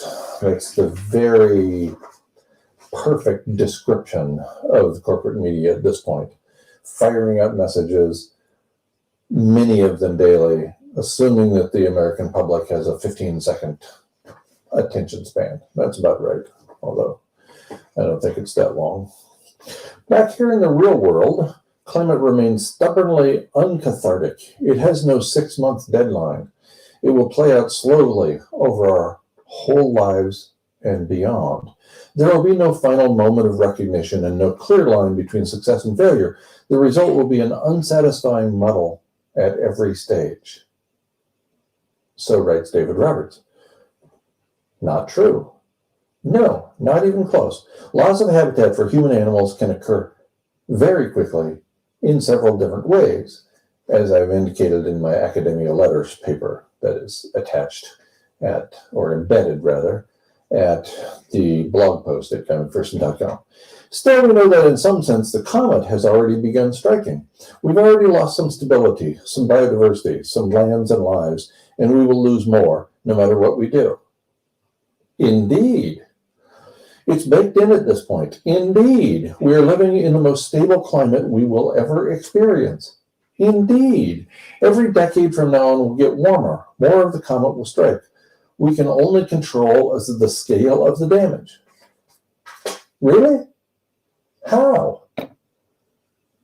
Reduce industrial activity and therefore bring aerosol masking down? Increase industrial activity and therefore ratchet up the warming of the planet? I don't know where you're headed with this, but I don't like it. Finally, David Roberts writes, as he was having dinner with his family, he couldn't stop thinking about DiCaprio's final words in the movie as he is surrounded at the dinner table by family and friends of his. Yeah, you know, he's like, we did everything we could, you know?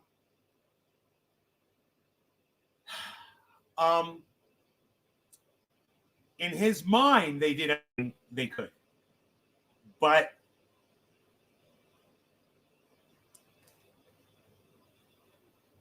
that's just a rationalization because it's absolutely not true. Do everything they could.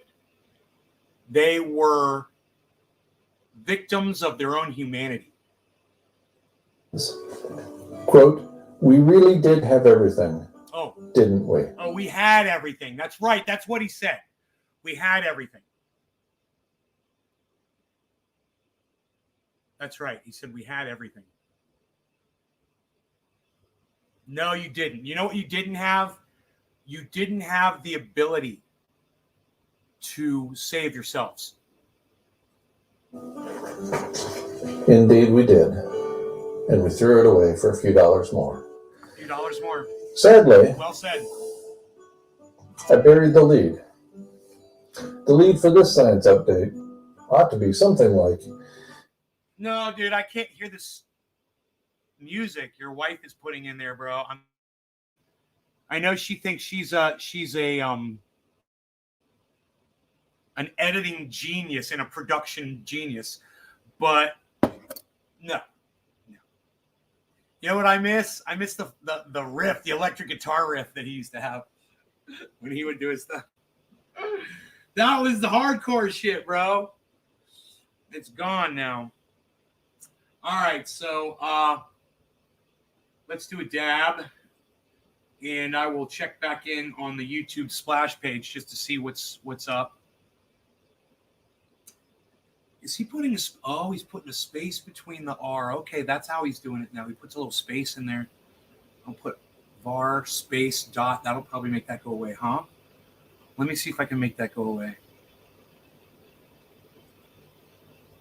Var space dot.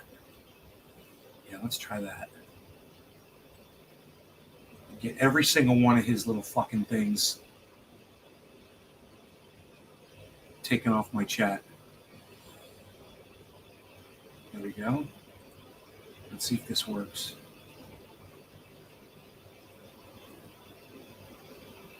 Boom. It works. I love it. Yeah. We got it. He's putting a space in there. I'll get all his shit. I'll get his little red and all the fucking shit he says in there. All right. We're still green crypto recovery. Well, we got to bounce back on crypto, guys. Check it out. We got to bounce.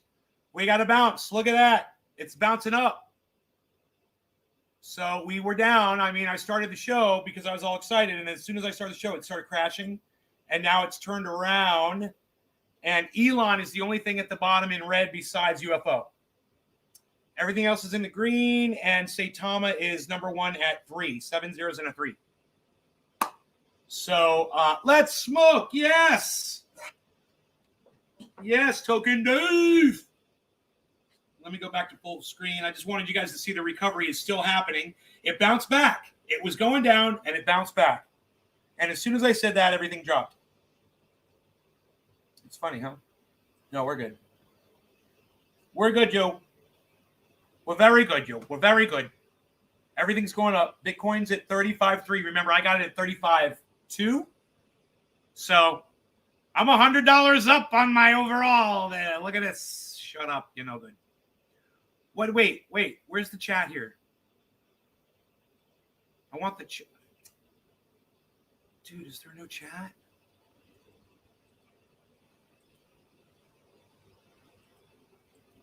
What is going on here?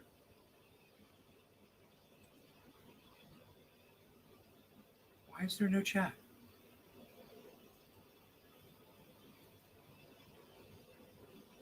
Oh, I don't know. That is really weird. I don't know why it's coming up black. Oh, I must have blacked it out too much. Did I? No. No, I didn't. I didn't do anything.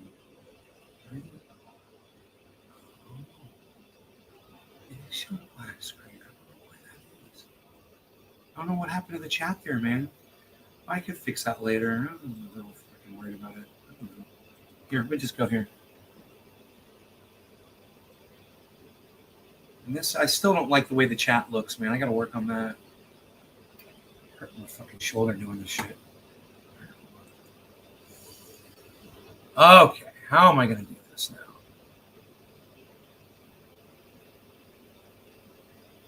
Like that. No.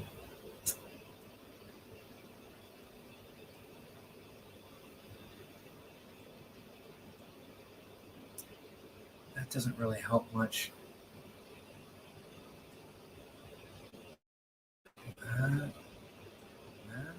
Okay.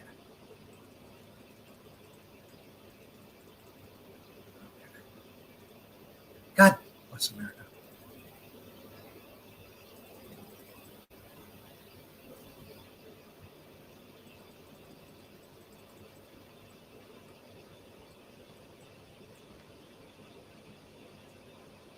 Huh.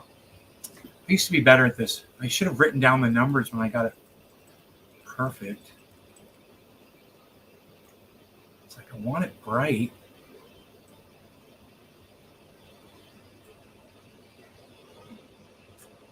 It's like, oh, wait, maybe that's it.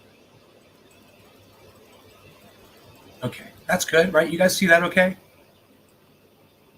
You guys see that all right? That's chat looks good. Oh, I didn't mean to do that. I'm trying to grab the chat here. I don't know. Hopefully that's okay. I'm sorry.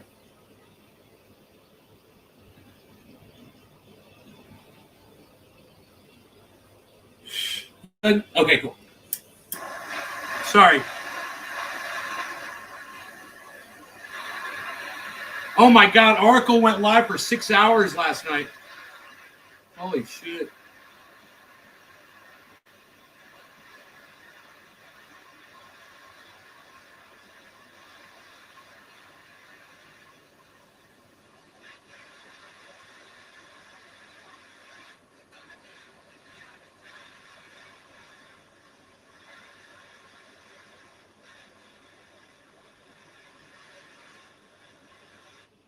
All right, guys.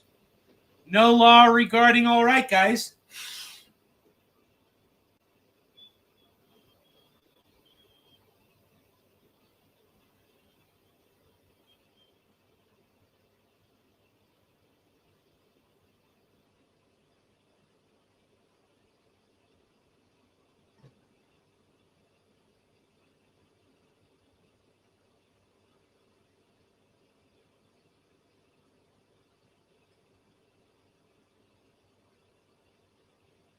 Use a little bit more water in there.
quantum battery that never runs out. Busted. However, scientists have already put forward the idea of a quantum battery with an almost infinite life. Folks who get in on this breakthrough now, before it's rolled out on a mass scale, will have the chance to be a part of the single largest legal creation of wealth of the last 25 years.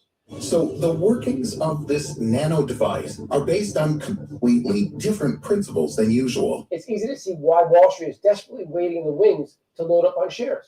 Aerotime International. It is a cutting-edge, high-tech firm out of the Midwest awaiting imminent patent. Let's say this company's battery captures just 0.5% of the global electric car market in the coming years. Imminent patent approval on the next generation of radar detectors that have both huge military and civilian applications. Now, that will be enough to That's boost its great. revenue to more than $2 billion when production and sales are in full swing.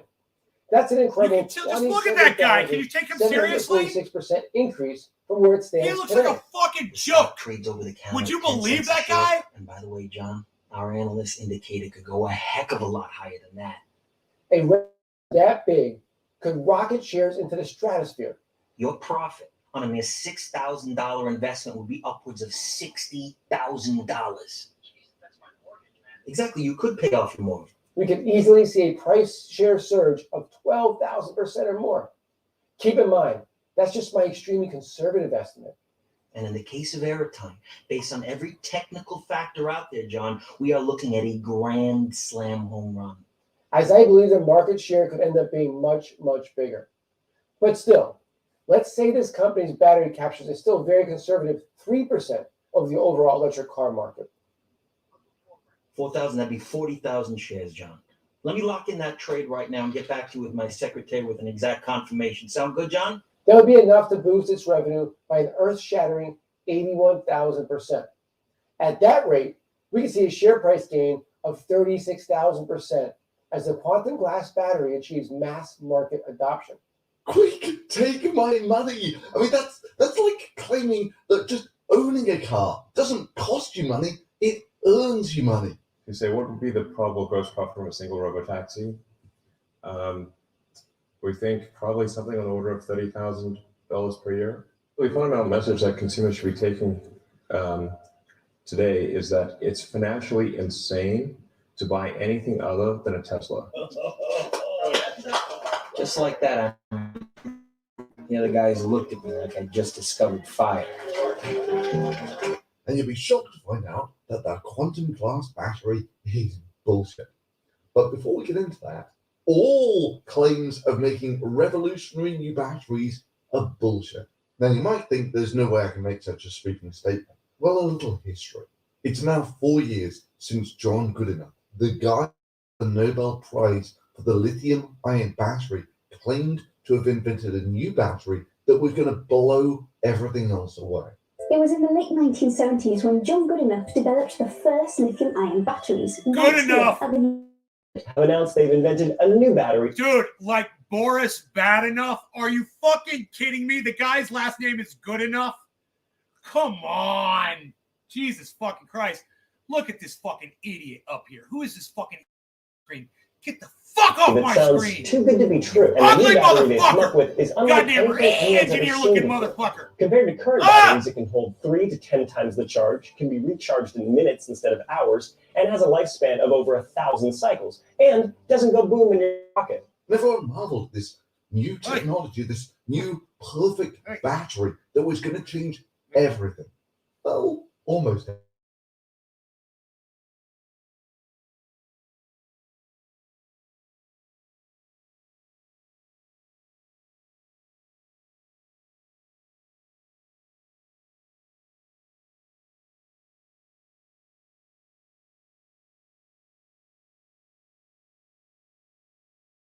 Orange creamsicles. Orange creamsicles. Are you guys still in my chat? How many ones can I get if you can still hear my voice? Can I get a 1 in the chat if you can still hear my voice? How many people are actually here? I don't believe that there's actually 13 viewers. That's what it says. Nobody. Oh, Noopy is still here. Okay, somebody is watching. Is anybody else watching? Lee is here. He gave me a 1. Anybody else give me a 1 in the chat? clearly be some weird, insecure incel loser. Maybe you should just read the white paper some more. All arguments curiously directed at his all hail the character white rather than the paper. video. All It was hail almost like the they didn't have a white point to paper. make. So rather than address the message, they decided to attack the messenger. And it may surprise no one Emma, that the thank you idea for the one. basically died after these big claims. With Wiki now reading, Goodenough's high reputation was enough to deter the strongest criticism. However, Daniel Steingart of Princeton commented, if anyone but Goodenough published this, it would be, well, it's hard to find a polite word. But how could I call it out like that? Well, it turns out for exactly the same reason as other revolutionary new batteries. So grab your popcorn and let's get back I want some to popcorn. the quantum glass battery. I haven't had popcorn. Quantum energy sources can also be used in electric vehicles, electric scooters, laptops, and many other devices that use batteries. No, Here, they can't. viewer. That's a lie. This is a 22 caliber Remington bullet flying through the air at 1,800 feet per second. And this is a starship going above the speed of light. And this is nanotech. Oh, sorry, none of those things exist. That's why I'm showing you a computer animation of those things. But the great thing about fantasy, of course, is you can make up any rules for it that you want. And this is a prototype of a mind-blowing new type of battery. Camelot. It's only a model. Insiders are calling it a paradigm shift in energy technology. A forever battery that will usher in the next great energy revolution. The idea of creating a nanometer-sized quantum Tommy, battery thank you. It's nanotech. You like it?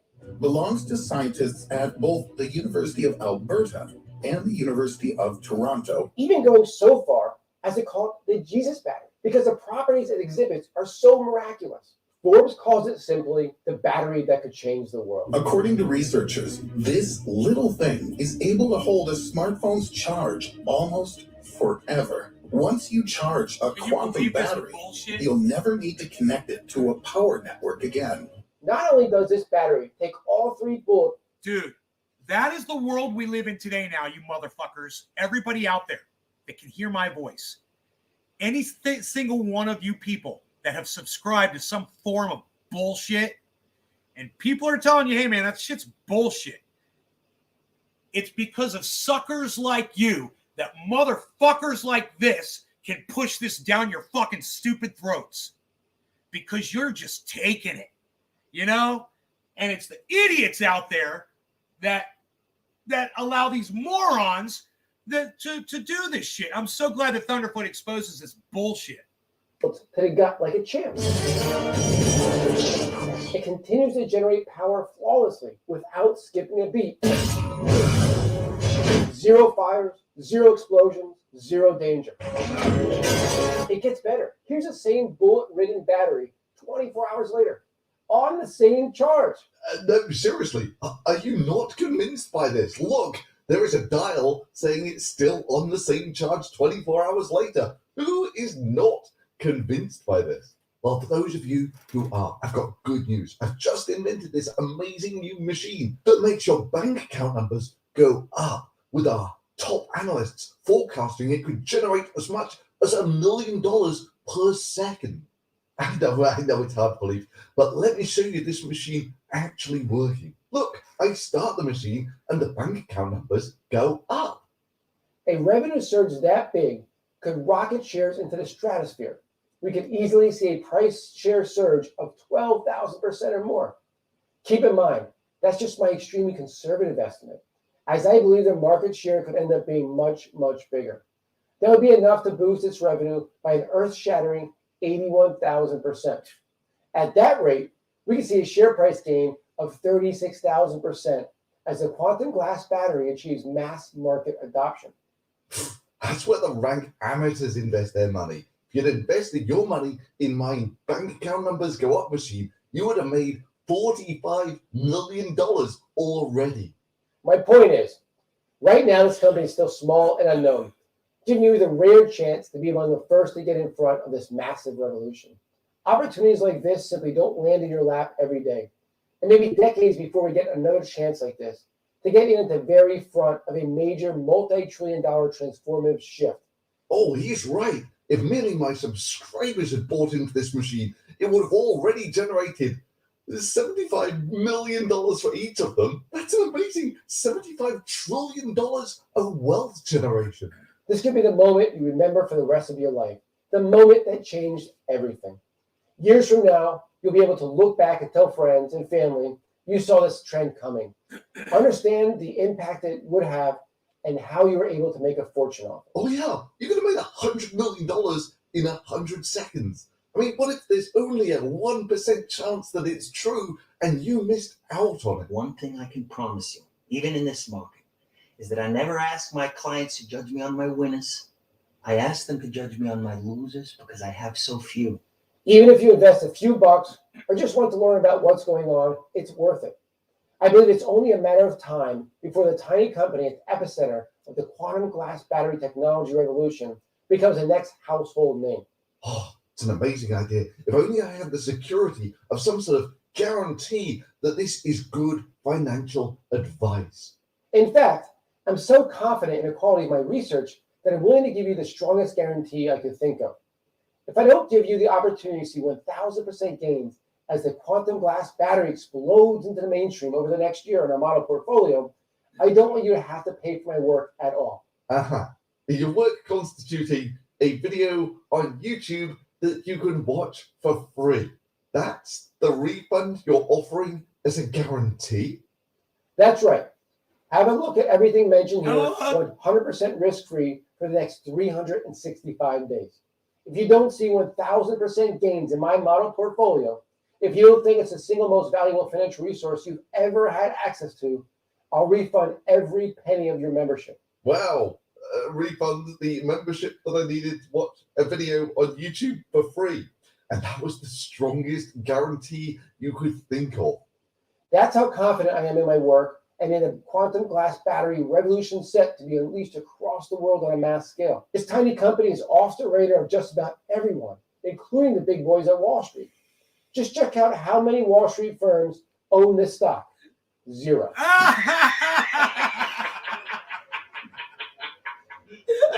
Oh my God, that was so fucking because funny. Wall Street doesn't follow this tiny company Holy yet. shit. The mainstream media typically doesn't either. What, really? The mainstream media don't follow it either. Why, that's peculiar. Don't I remember earlier you tried to leech credibility by saying it was covered by every mainstream media outlet on the planet? Insiders are calling a paradigm shift in energy technology, a forever battery that will usher in the next great energy revolution. Pretty much last forever article. Independent. 2015. Even going so far as to call it the Jesus battery. The Jesus battery. Wired. 2017. About 5 years ago. Because the properties it exhibits are so miraculous. Forbes calls it simply the battery that could change the world. Yes, they did that in 2018. And it's really not been seen again since. Look, problem number one is if you want to put twice as much energy into a battery, then in the event of a failure of a freshly charged cell, you're going to release twice as much energy. You short circuit a battery, all of the energy from the battery is dumped into the battery. It makes no difference at all if it's a solid state battery or not. You connect those two plates together, you're going to have a bad time.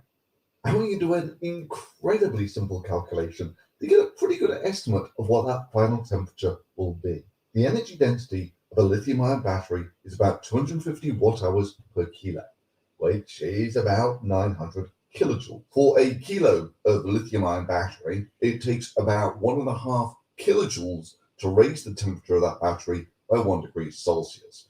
So if you discharge this battery into itself, you short circuit it, you raise its temperature by about 600 degrees Celsius, that sort of thing. Which is just short of red heat, which is why these things tend to boil the solvents and then they start to burn, releasing even more energy. Well, some people have pimped putting organic polymers there instead of solvents, which really won't make any difference at all, because at these sorts of temperatures, almost all organic polymers break down and burn just like solvents. Well, what about using a ceramic of some sort? Well, ceramics are not exactly known for their flexible nature, and on top of that, they tend to be very dense. But fine, let's just say you can get that to work, and you manage to cram twice as much energy into the battery.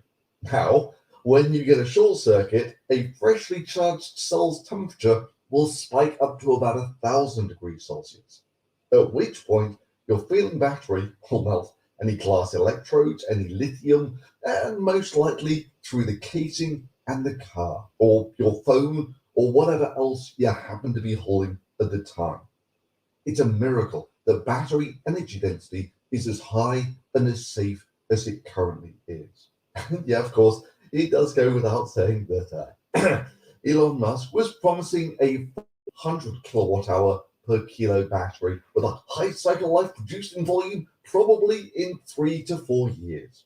And yeah, that was in 2020. And I'll bet dollars to donuts that never happens. With his fan club speculating that this will mean that he's about to make the supersonic vertical takeoff and landing electric jet that he was saying was the perfect form of transport.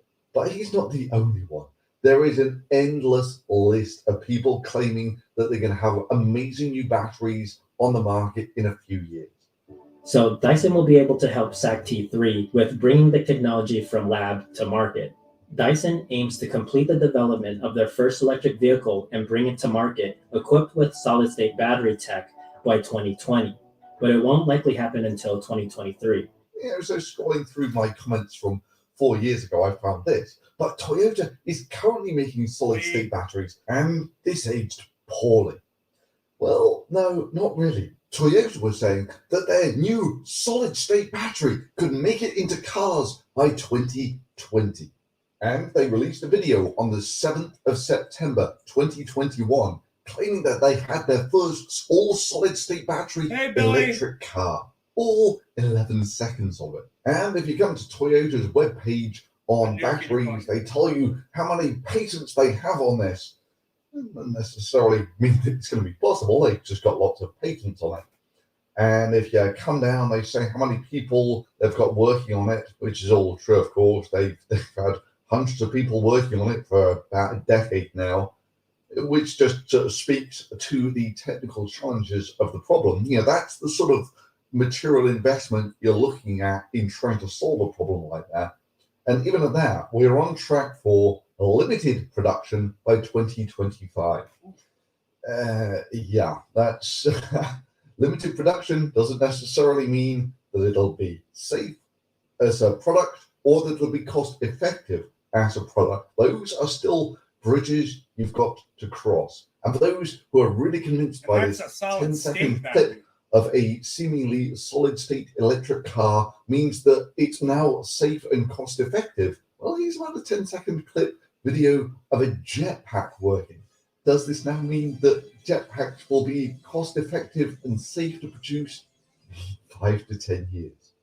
Put simply, batteries at the moment are basically bombs. Doubling the energy density is no trivial task. When you get a thermal runaway on something and the temperature is high enough to melt steel beams, it's a much more intrinsically difficult problem. 10 times that energy density and you're in Joker territory. Compared to current batteries, it can hold 3 to 10 times the charge, can be recharged in minutes instead of hours, and has a lifespan of over 1,000 cycles, and doesn't go boom in your back pocket. Now, you might say I'm being too harsh on batteries here, in that don't cars have just as much energy in their gas tank? Well, yes, they do. But the thing about the gas is it needs to be mixed with air to burn, which is its kind of built-in safety feature. Also means you don't have to carry the air around with you all the time. You cannot get a thermal runaway on a gas tank. Rupture the gas tank and mix it with the air, and sure, you've got a problem. But on its own, gas in a tank is actually pretty safe. The simple reality is you consider merely the bulk of the charged and discharged states of a battery, and we're pretty close to maximum energy density now. And another simple reality is energy density is not like Moore's law. There is a peak to energy density, which is why we use pretty much exactly the same gas to power our cars now as we did 100 years ago. And all the quantum nano gas in the world won't change the simple thermodynamics. So it's merely doubling the energy density of batteries possible. Well, it's clearly not easy. because already billions of dollars have been thrown at this with no real solution. And even if you can do that, that's merely scratching the surface in terms of what you actually need. It needs to be safe, not just in the lab, but in real world conditions. Heat cycling, cold, moisture, and so forth. It needs to be low density, light and small for its power. And of course, it needs to be cost effective. Basically means, I can't make it from exotic materials like gold or silver. Li Tai has developed a technology that could potentially help a battery hold unlimited charges. While experimenting in the lab, she made a remarkable discovery that will have a huge impact on future energy consumption. By coating the gold nanowires in a thin gel. Yes, that was UC Irvine suggesting that gold, one of the densest, therefore most unsuitable for batteries, and expensive things that you could possibly make a battery out of. Or we have videos like this from Subject to Zero Science with breakthrough solid-state battery, 900 watt-hours per litre, Samsung 2020. And if you wonder why you've not actually seen that battery yet, well, your first clue should be when they're talking about watt-hours per litre. That's the sort of thing that you would talk about if you're making your batteries out of something really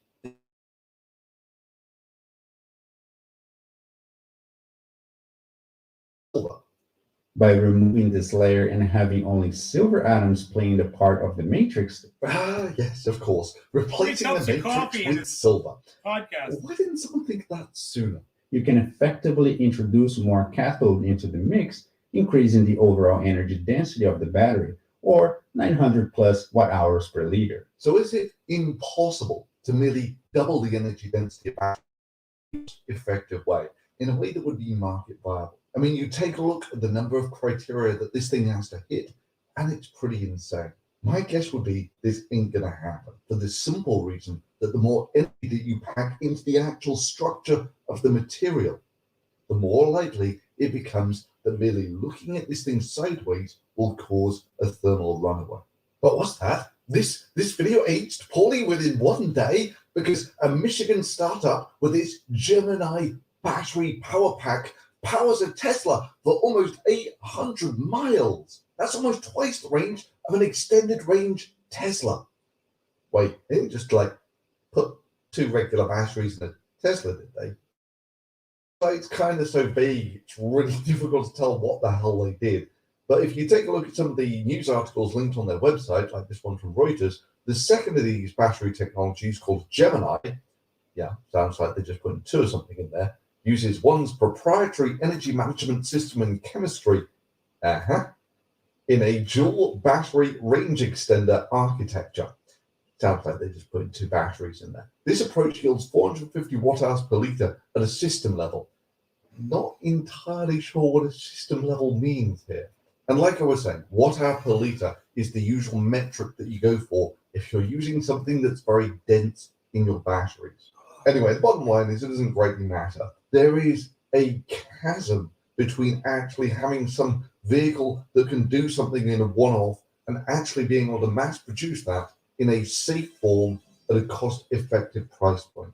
And also, let me say that their video that is the proof of this 700-mile trip is basically a montage of a road trip. Really.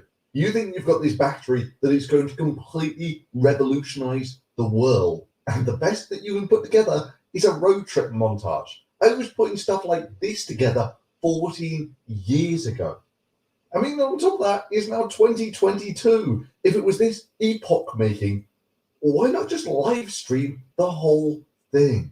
And you take a look at their website, and this is their entire website for this battery that is going to completely revolutionize everything. And I was trying to find all these patents with this, of course, amazingly convincing graphic. And the only sensible patent that I could find was this one, which, so this is relatively recent, it's 2017. This is the closest I could find. So this is the actual guy behind it, or once the founder of the company. For some reason, the current assignee is Apple Incorporated, and it's 2017. and it's more about stopping thermal runaways in batteries than it is about some amazing new battery technology. So sure, people have spent billions of dollars on this and haven't yet succeeded. They confidently called bullshit on a Nobel Prize winner who made similar claims. Sorry, it's just the technical impracticalities combined with the number of people crying Eureka basically means I will believe it when I see it. And claims of glass battery this, solid state battery this, or quantum battery the other really just don't cut it.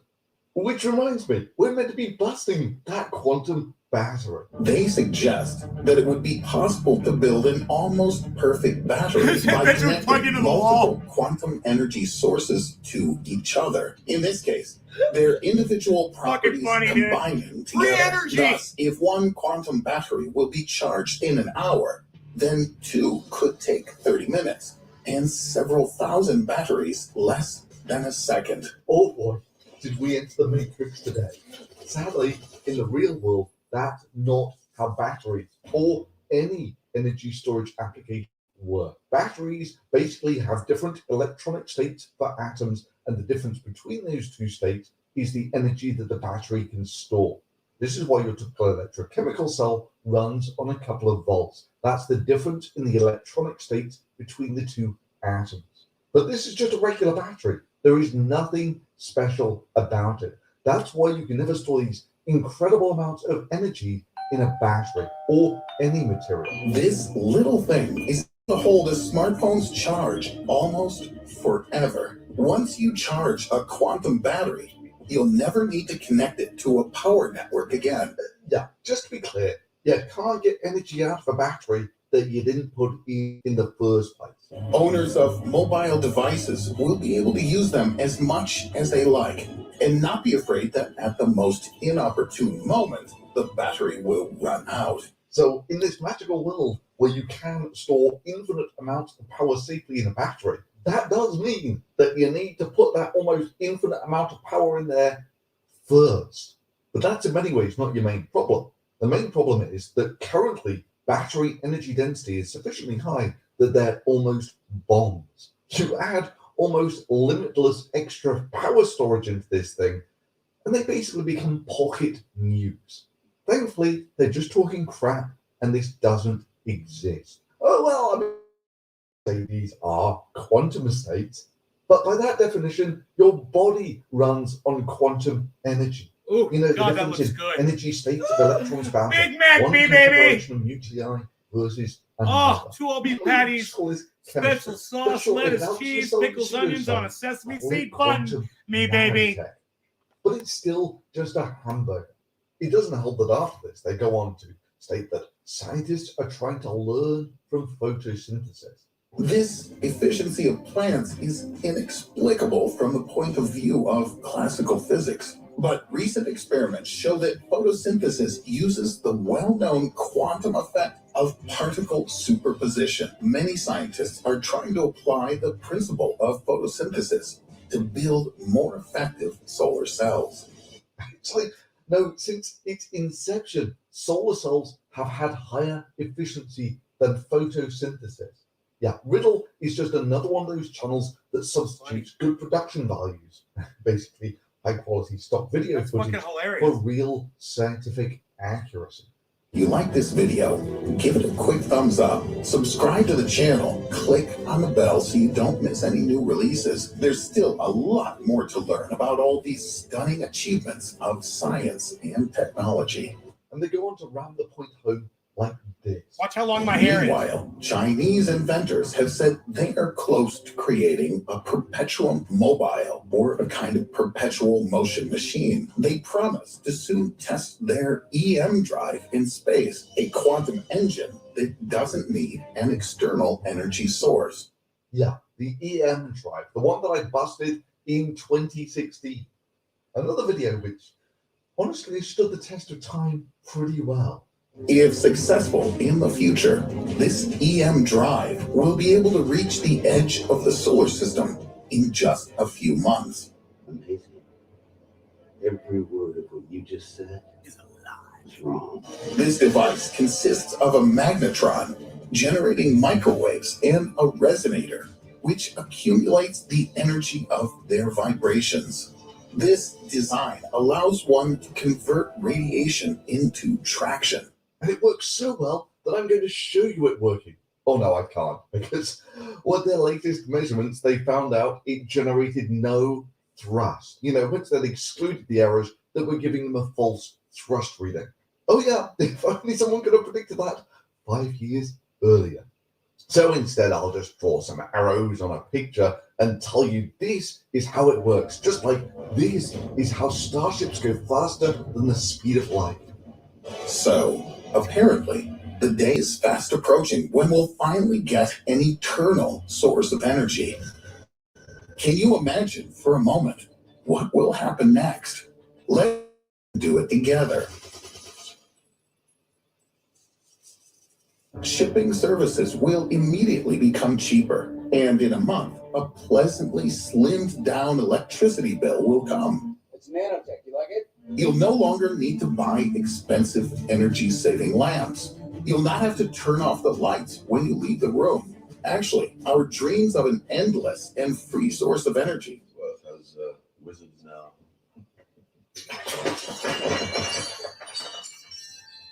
In fact, such savings are only a small part of the limitless possibilities of an eternal source of energy.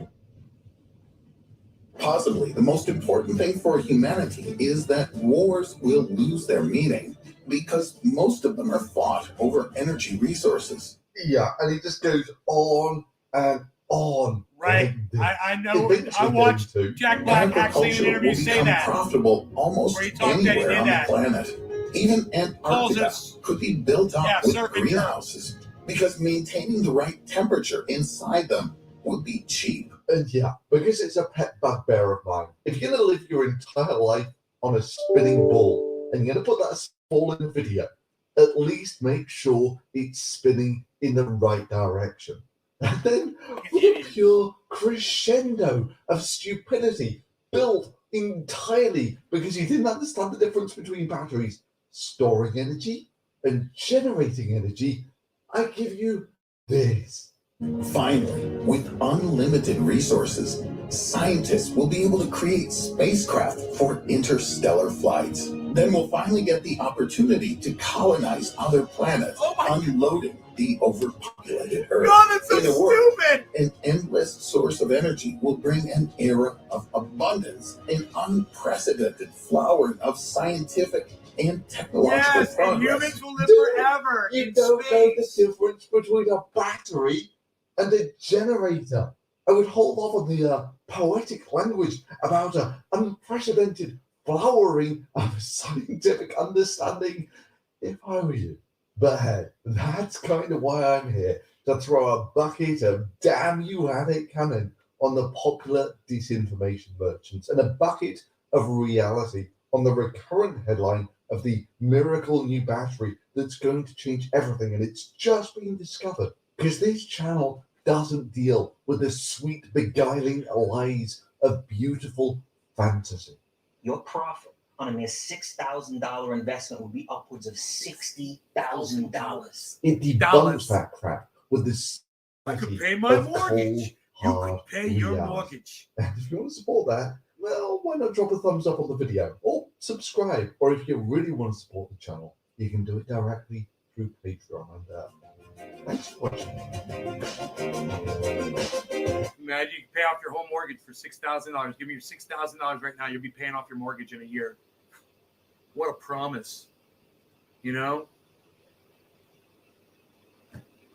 Holy shit. Hey, look at Ethereum. Holy shit, dude. What's up, Ethereum? Come at me, son. What? Come at me, son. What are you doing, Ethereum? Talk to me, baby. Are we going to see $2,500 again? Dollars. We going to see the dollars. Look at the Bitcoins and the stuffs. We're getting a little boosty boost right here. Look at this. We had a little bouncy bounce. Look at the 24-hour. You see there was a little falter, and now it's shooting fucking almost straight upwards, guys. Look at the market. Remember, I bought Bitcoin at 35.2. I bought Bitcoin at 35.2. They were telling me it was 34.8, but they got me at 35.2. But, okay, I was like, all right, so 35.2. So every time it goes over 35.2, I'm like, yeah, I'm in profit from my last purchase of Bitcoin. Now, the thing about Cardano is I bought Cardano at $1.15, and it is still down at $1.11, but it just came up from $1.10. So I want to see that go to $1.16. So I know I'm in profit on Cardano too. I'll be much happier.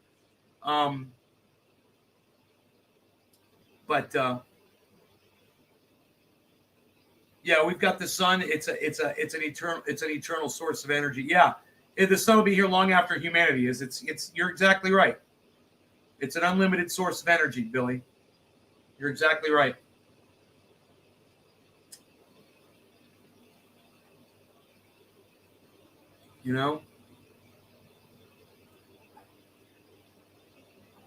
Unlimited source of energy. It is an unlimited source of energy. Unlimited source of energy.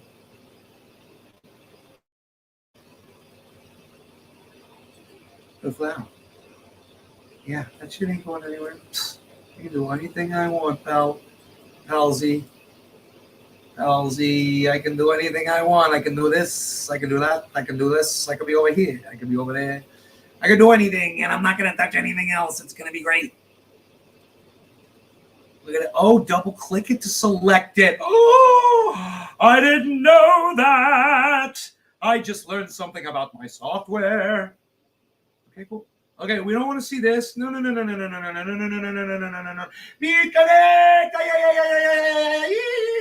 Piconet. So our phones are going to be nanonuclear reactors. Lol.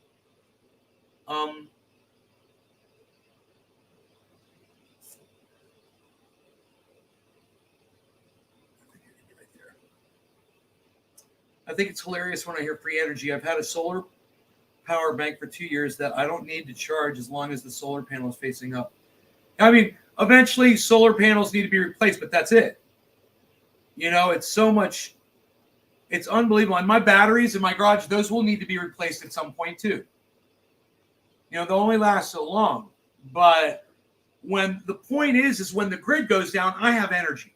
That's the freaking point. Hey, Randy, what's up, buddy? So, the Elon is turning around right now. It's smacking some fucking green.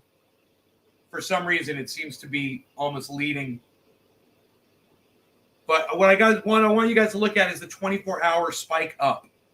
Okay, and that is here. See the spike upwards, right?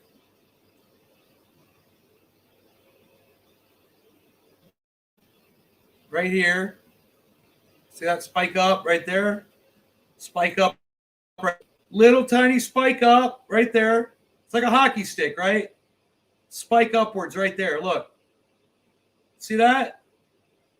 That's on the 24-hour. That's over a long period of time. Okay? That's great. That's what we want to see. You want to see some upwards movement, across the board and hope that it persists. But you keep your eye on that 24-hour chart up there so you could see which way the market's going. You can see where it's been and where it's headed. And then, of course, you check these figures to see what the low and the high, low, high, low, high. See these figures right here? Low, high, 24-hour low, 24-hour high. See that on all? So, gives you a good idea of if you're looking to, purchase or sell, or just what the momentum is. So we're going to watch this momentum. In fact, here, I'm going to close this for a second and let you guys check out that momentum.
We got some momentum building here. What are we looking at, palsies?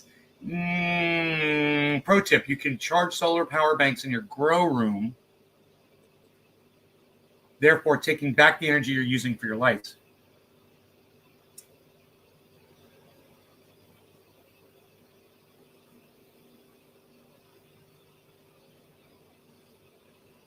God damn, Billy, that's fucking genius, man.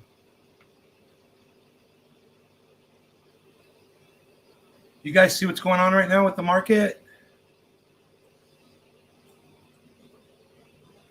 Look at this. We got a spike going across. Let's see if Cardano hits $1.12. It's got a ways to go before it can do that. Cardano's really got a pump. It just goes 10th increment at a time, right? Dude, I'm all out of coffee. I've already had 3 cups. I think I've had enough coffee for the whole freaking day. 3 cups today. It's a lot of sugar, a lot of creamer. That's the way I look at it. 2 tablespoons each time, man. Or I could just have black coffee if I'm jonesing, and I don't want the sugar. I could put some milk and sweet and low,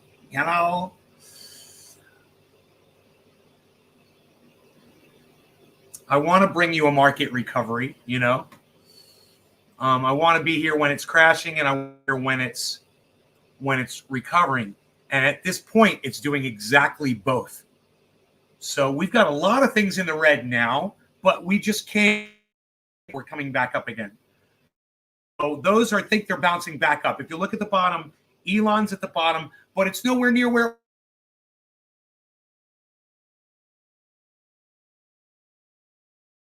It's about to go back. Link, BET, Uni, LTC, Theta, Overland, VRA, UFO, and Elon. Those are the only ones in the red right now. And I think they're all about to go back up into the green as we look at Bitcoin showing this. Oh, and Cardano is climbing on the 24-hour nicely too. So there's a really nice incline right here. Look at this, spike upwards. See that? Look at that. Cardano, Sandbox, Matic, Ethereum, trying to dig out slowly but surely. Ethereum needs to get up to 2,500. It'll be really interesting to see what we're going to end up getting over there with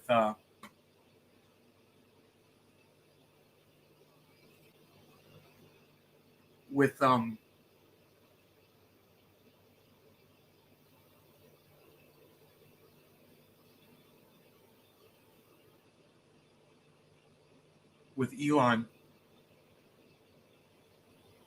Because Elon had seemed to be following the market almost perfectly.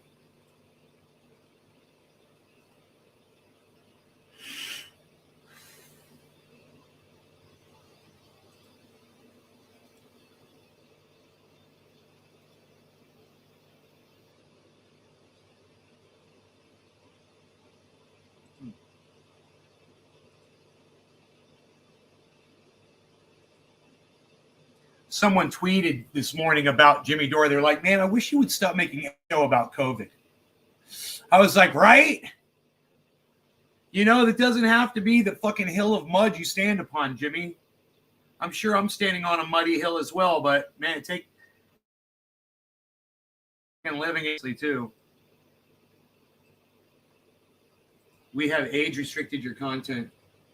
Green crypto recovery. Is that this show right now? They've already age restricted me? Why? Because I called a couple people a cunt? Oh, get the fuck over it.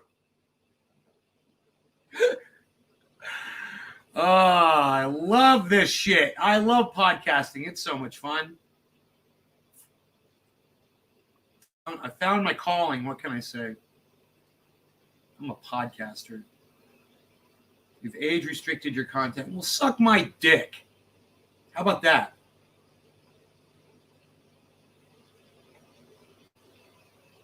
You fucking cocksmokers. How about you help strengthen my fucking dick down your throat, fucking YouTube? Fuck you.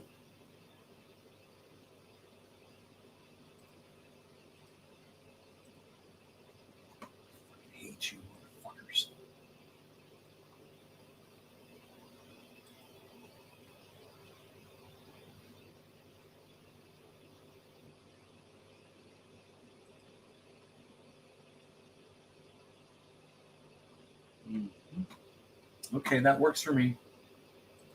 No, fuck off.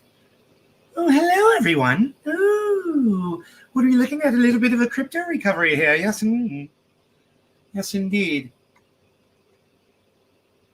Okay, we've lost everyone in the chat, I see, which is fine. Nobody is chatting any longer.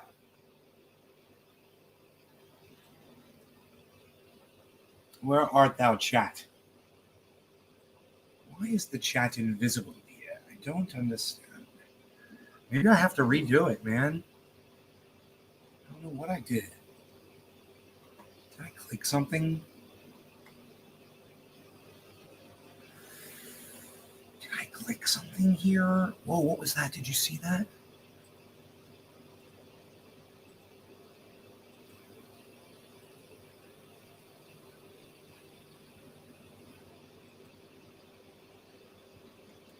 Reset?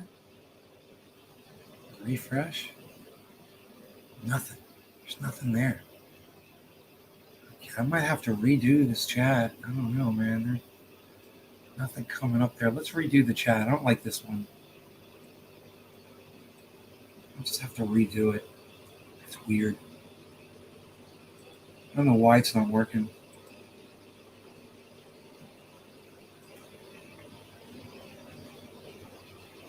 You're taking your own advice? That's all right. Sounds good to me, bro. All right, there's a new chat. Okay. I can adjust it at will now.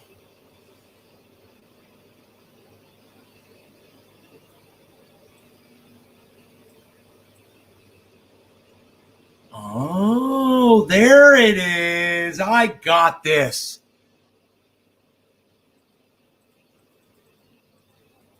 Right?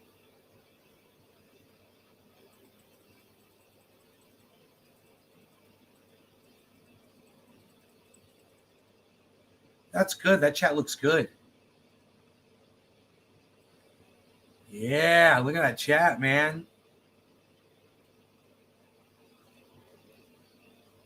So let me see what I'm doing over here.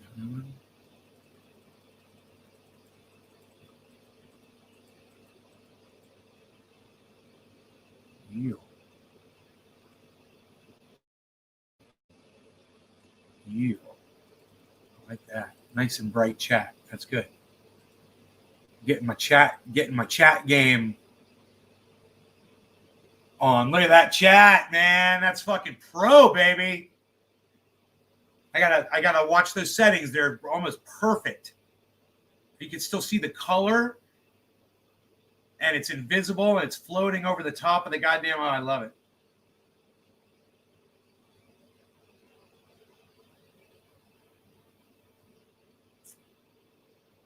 So, yeah, we'll keep our eye on this market recovery. You guys hashtag keep it open all day, and I will see you guys on the next live stream.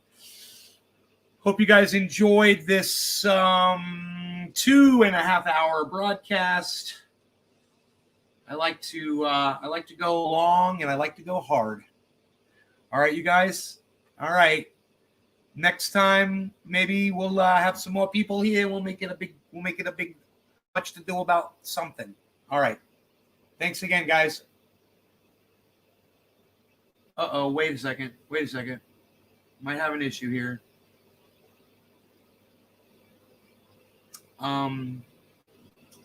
What am I looking at? My dashboard. Give me a second before I shut this down. I gotta look at something. One of the other channels looks like another channel's gone down. Oh, god damn it. What have you done with my dashboard? Here it is. Right? What have you done with my dashboard, you idiots?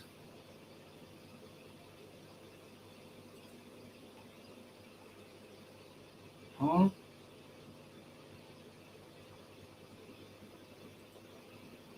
You fucking idiots.